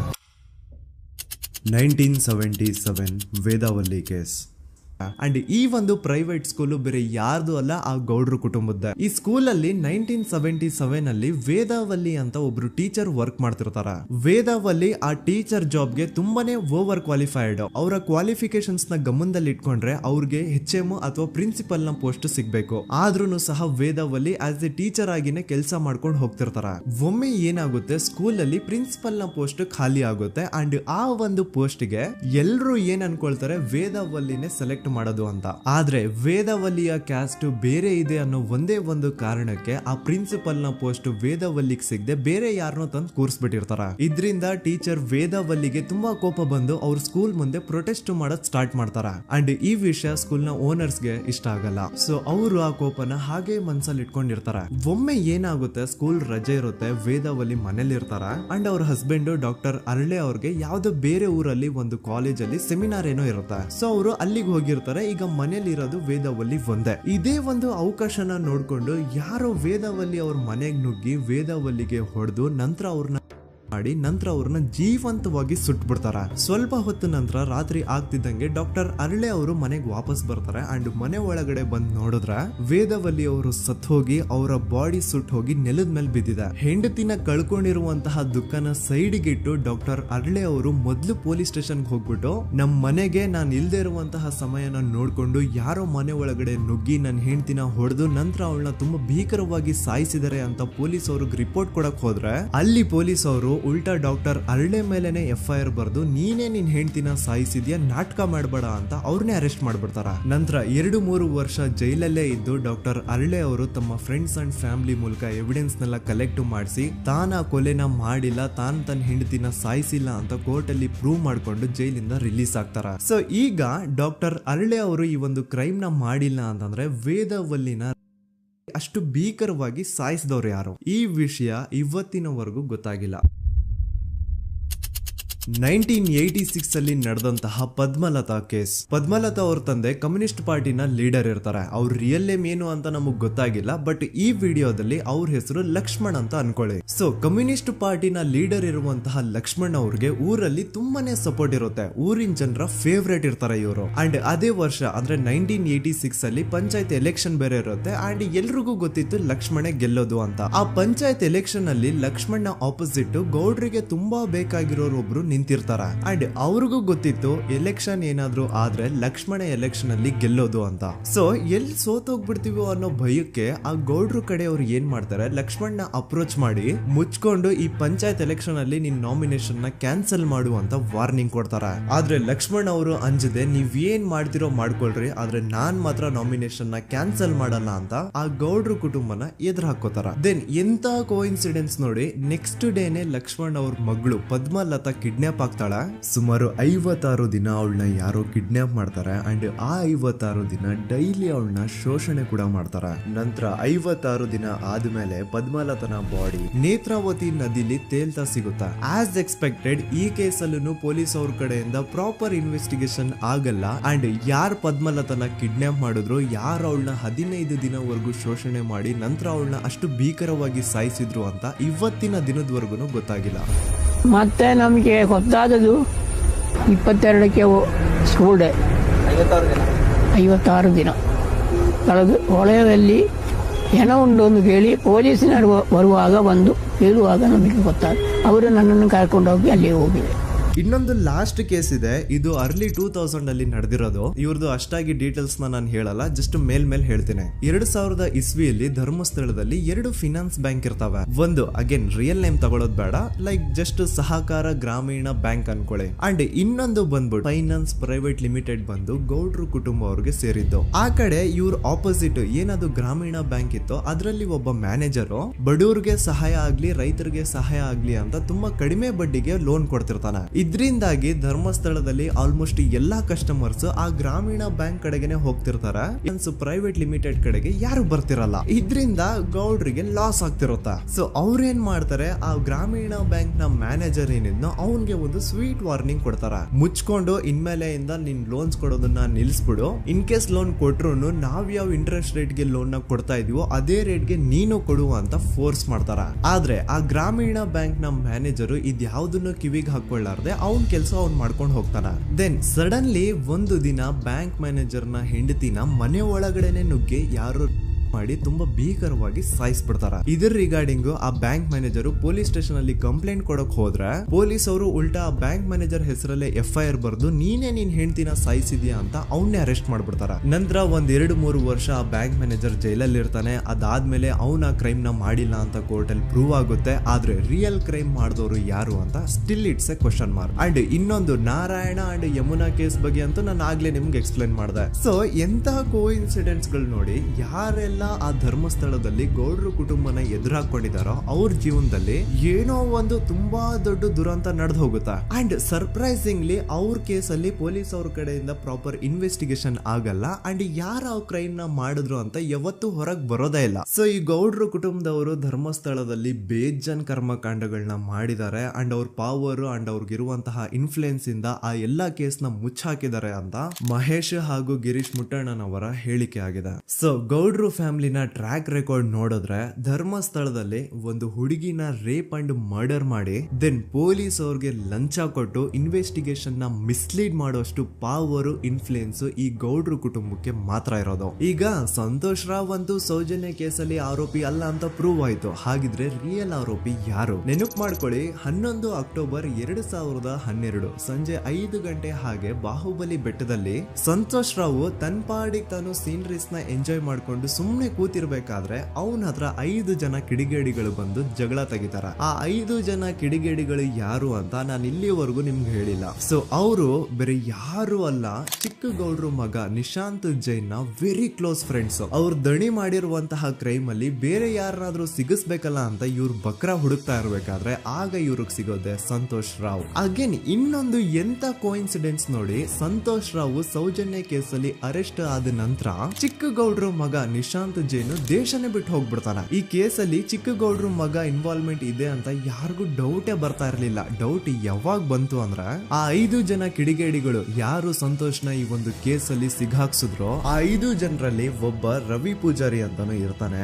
ಅವನ್ಗೆ ತಾನು ತಪ್ಪು ಮಾಡಿದೀನಿ ಅಂತ ಗಿಲ್ಟ್ ಕಾಡುತ್ತೋ ಅಥವಾ ಬೇರೆ ಏನೋ ಗೊತ್ತಿಲ್ಲ, ಆದ್ರೆ ಅವನೇ ಸ್ವತಃ ಪೊಲೀಸ್ ಅವ್ರ ಹತ್ರ ಹೋಗ್ಬಿಟ್ಟು ಸೌಜನ್ಯ ಕೇಸಲ್ಲಿ ನಿಜವಾದ ಆರೋಪಿ ಸಂತೋಷ್ ಅಲ್ಲ ಕಂಡ್ರು, ಅವನ್ನ ಸುಮ್ನೆ ಸಿಗಾಕ್ಸಿರೋದಷ್ಟೇ, ನಿಜವಾದ ಆರೋಪಿಗಳು ಚಿಕ್ಕ ಗೌಡ್ರು ಮಗ ನಿಶಾಂತ್ ಜೈನ್ ಅಂಡ್ ಅವನ್ ಫ್ರೆಂಡ್ಸ್ ಸೂರಜ್, ಕಿರಣ್ ಅಂಡ್ ಕಣ್ಮಣಿ ಅಂತ. ಈ ಎಲ್ಲಾ ವಿಷಯನ ರವಿ ಪೂಜಾರಿ ಪೊಲೀಸ್ ಅವ್ರಿಗೆ ತಿಳಿಸ್ತಾನೆ. ಅಗೇನ್ ಎಂತ ಒಂದು ಕೋಇನ್ಸಿಡೆನ್ಸ್ ನೋಡಿ, ಈ ವಿಷಯಗಳನ್ನ ಊರಿನ ಜನರು ಮುಂದೆ ಹೇಳಿದಂತಹ ರವಿ ಪೂಜಾರಿ ಆಕಸ್ಮಿಕವಾಗಿ ಸತ್ತು ಹೋಗ್ಬಿಡ್ತಾನೆ. ಇವನು ಹೇಳಿದ್ದು ನಿಜ ಅಂತ ಜನರಿಗೆ ಯಾವಾಗ ಕನ್ಫರ್ಮ್ ಆಗುತ್ತೆ ಅಂದ್ರೆ ಸೌಜನ್ಯಗೆ ತುಂಬಾ ಹತ್ರವಾದವ್ರು ಒಬ್ರು ಯಶೋಧ ಅನ್ನೋರು ಕೋರ್ಟ್ ಅಲ್ಲಿ ಬಂದ್ಬಿಟ್ಟು ಸೌಜನ್ಯ ಕೊಲೆ ಆಗಿದ್ದ ದಿನ ಆ ಒಂದು ಸ್ಪಾಟ್ ಅಲ್ಲಿ ನಾನು ಈ 3 ಜನರನ್ನ ನೋಡಿದ್ದೆ ಅಂತ ಸಾಕ್ಷಿ ಹೇಳ್ತಾರೆ. ಈಗ ಎಲ್ಲಾ ಡಾಟ್ಸ್ ನ ಕನೆಕ್ಟ್ ಮಾಡ್ತಾ ಹೋದ್ರೆ ಸೌಜನ್ಯ ಕೇಸ್ ಒಂದೇ ಅಲ್ಲ, ನಾರಾಯಣ ಹಾಗೂ ಯಮುನಾ ಕೇಸಲ್ಲೂ, ವೇದವಲ್ಲಿ ಕೇಸಲ್ಲೂ, ಆ ಬ್ಯಾಂಕ್ ಮ್ಯಾನೇಜರ್ ನ ಕೇಸಲ್ಲೂ ಹಾಗೂ ಪದ್ಮಲತಾ ಕೇಸಲ್ಲೂ ಸೀದಾ ಡೈರೆಕ್ಟ್ ಡೌಟ್ ಬರೋದೆ ಊರಿನ ಗೌಡ್ರ ಮೇಲೆ. I really want to appreciate Kudla rampage YouTube channel, third eye YouTube channel, Girish ಮುಟ್ಟಣ್ಣನವರು ಸರ್ ಹಾಗೂ ಮಹೇಶ್ ಅವರು ಅಂಡ್ ಆಲ್ ಅದರ್ಸ್. ಇವರ ಕಾನ್ಸ್ಟೆಂಟ್ ಎಫರ್ಟ್ಸ್ ಇಂದಾನೆ ಸತ್ಯ ಏನಂತ 1 by 1 ಹೊರಗೆ ಬರ್ತಿದೆ and they are trying their level best to catch real criminals. At present Sowjanya case ಬಗ್ಗೆ ಅಪ್ಡೇಟ್ ಏನು ಅಂತಂದ್ರೆ ಹೈಕೋರ್ಟ್ ವರೆಗೂ ಈ ಒಂದು ಕೇಸ್ ಹೋಗಿದೆ ಅಂಡ್ ಈ ಕೇಸಲ್ಲಿ ಈಗ ಇನ್ನೊಮ್ಮೆ ಮತ್ತೆ ಫ್ರೆಶ್ ಆಗಿ ರೀಇನ್ವೆಸ್ಟಿಗೇಷನ್ ಸ್ಟಾರ್ಟ್ ಆಗಬೇಕು ಅಂತ ಹೋರಾಟ ನಡೀತಿದೆ. ಸದುತ ಪ್ರಜೆಗಳೇ, ಇದಾಗಿತ್ತು ಸೌಜನ್ಯ ಕೇಸ್ ಬಗ್ಗೆ ನಮ್ಮ ಒಂದು ಡೀಟೇಲ್ಡ್ ವಿಡಿಯೋ. ಈ ವಿಡಿಯೋದಲ್ಲಿ ನನ್ನಿಂದ ಎಲ್ಲಾದ್ರೂ ಏನಾದ್ರೂ ಚಿಕ್ಕ ಪುಟ್ಟ ಇನ್ಫಾರ್ಮೇಶನ್ ಮಿಸ್ ಆಗಿದ್ರೆ ಅಥವಾ ಮಿಸ್ಟೇಕ್ ಆಗಿದ್ರೆ ಅದನ್ನ ದಯವಿಟ್ಟು ಕಮೆಂಟ್ ಸೆಕ್ಷನ್ ಅಲ್ಲಿ ಹೈಲೈಟ್ ಮಾಡಿ. ಈ ವಿಡಿಯೋ ಯಾವಾಗ ಯೂಟ್ಯೂಬ್ ಇಂದ ಡಿಲೀಟ್ ಆಗುತ್ತೋ ನನ್ಗಂತೂ ಗೊತ್ತಿಲ್ಲ. ಸೊ ಪ್ಲೀಸ್ ಆದಷ್ಟು ಬೇಗ ಇದನ್ನ ಎಲ್ಲಾ ಕಡೆ ಶೇರ್ ಮಾಡಿ. ಓಕೆ ಪ್ರಜೆಗಳೇ, ಇವತ್ತಿಗಿಷ್ಟು ಸಾಕು ಅನ್ಕೊಳ್ತೀನಿ. ನಾನು ನಿಮ್ಮ ದೂತ ಸಮೀರ್ MD. ಮತ್ತೆ ಸಿಗ್ತೀನಿ ನೆಕ್ಸ್ಟ್ ವಿಡಿಯೋದಲ್ಲಿ.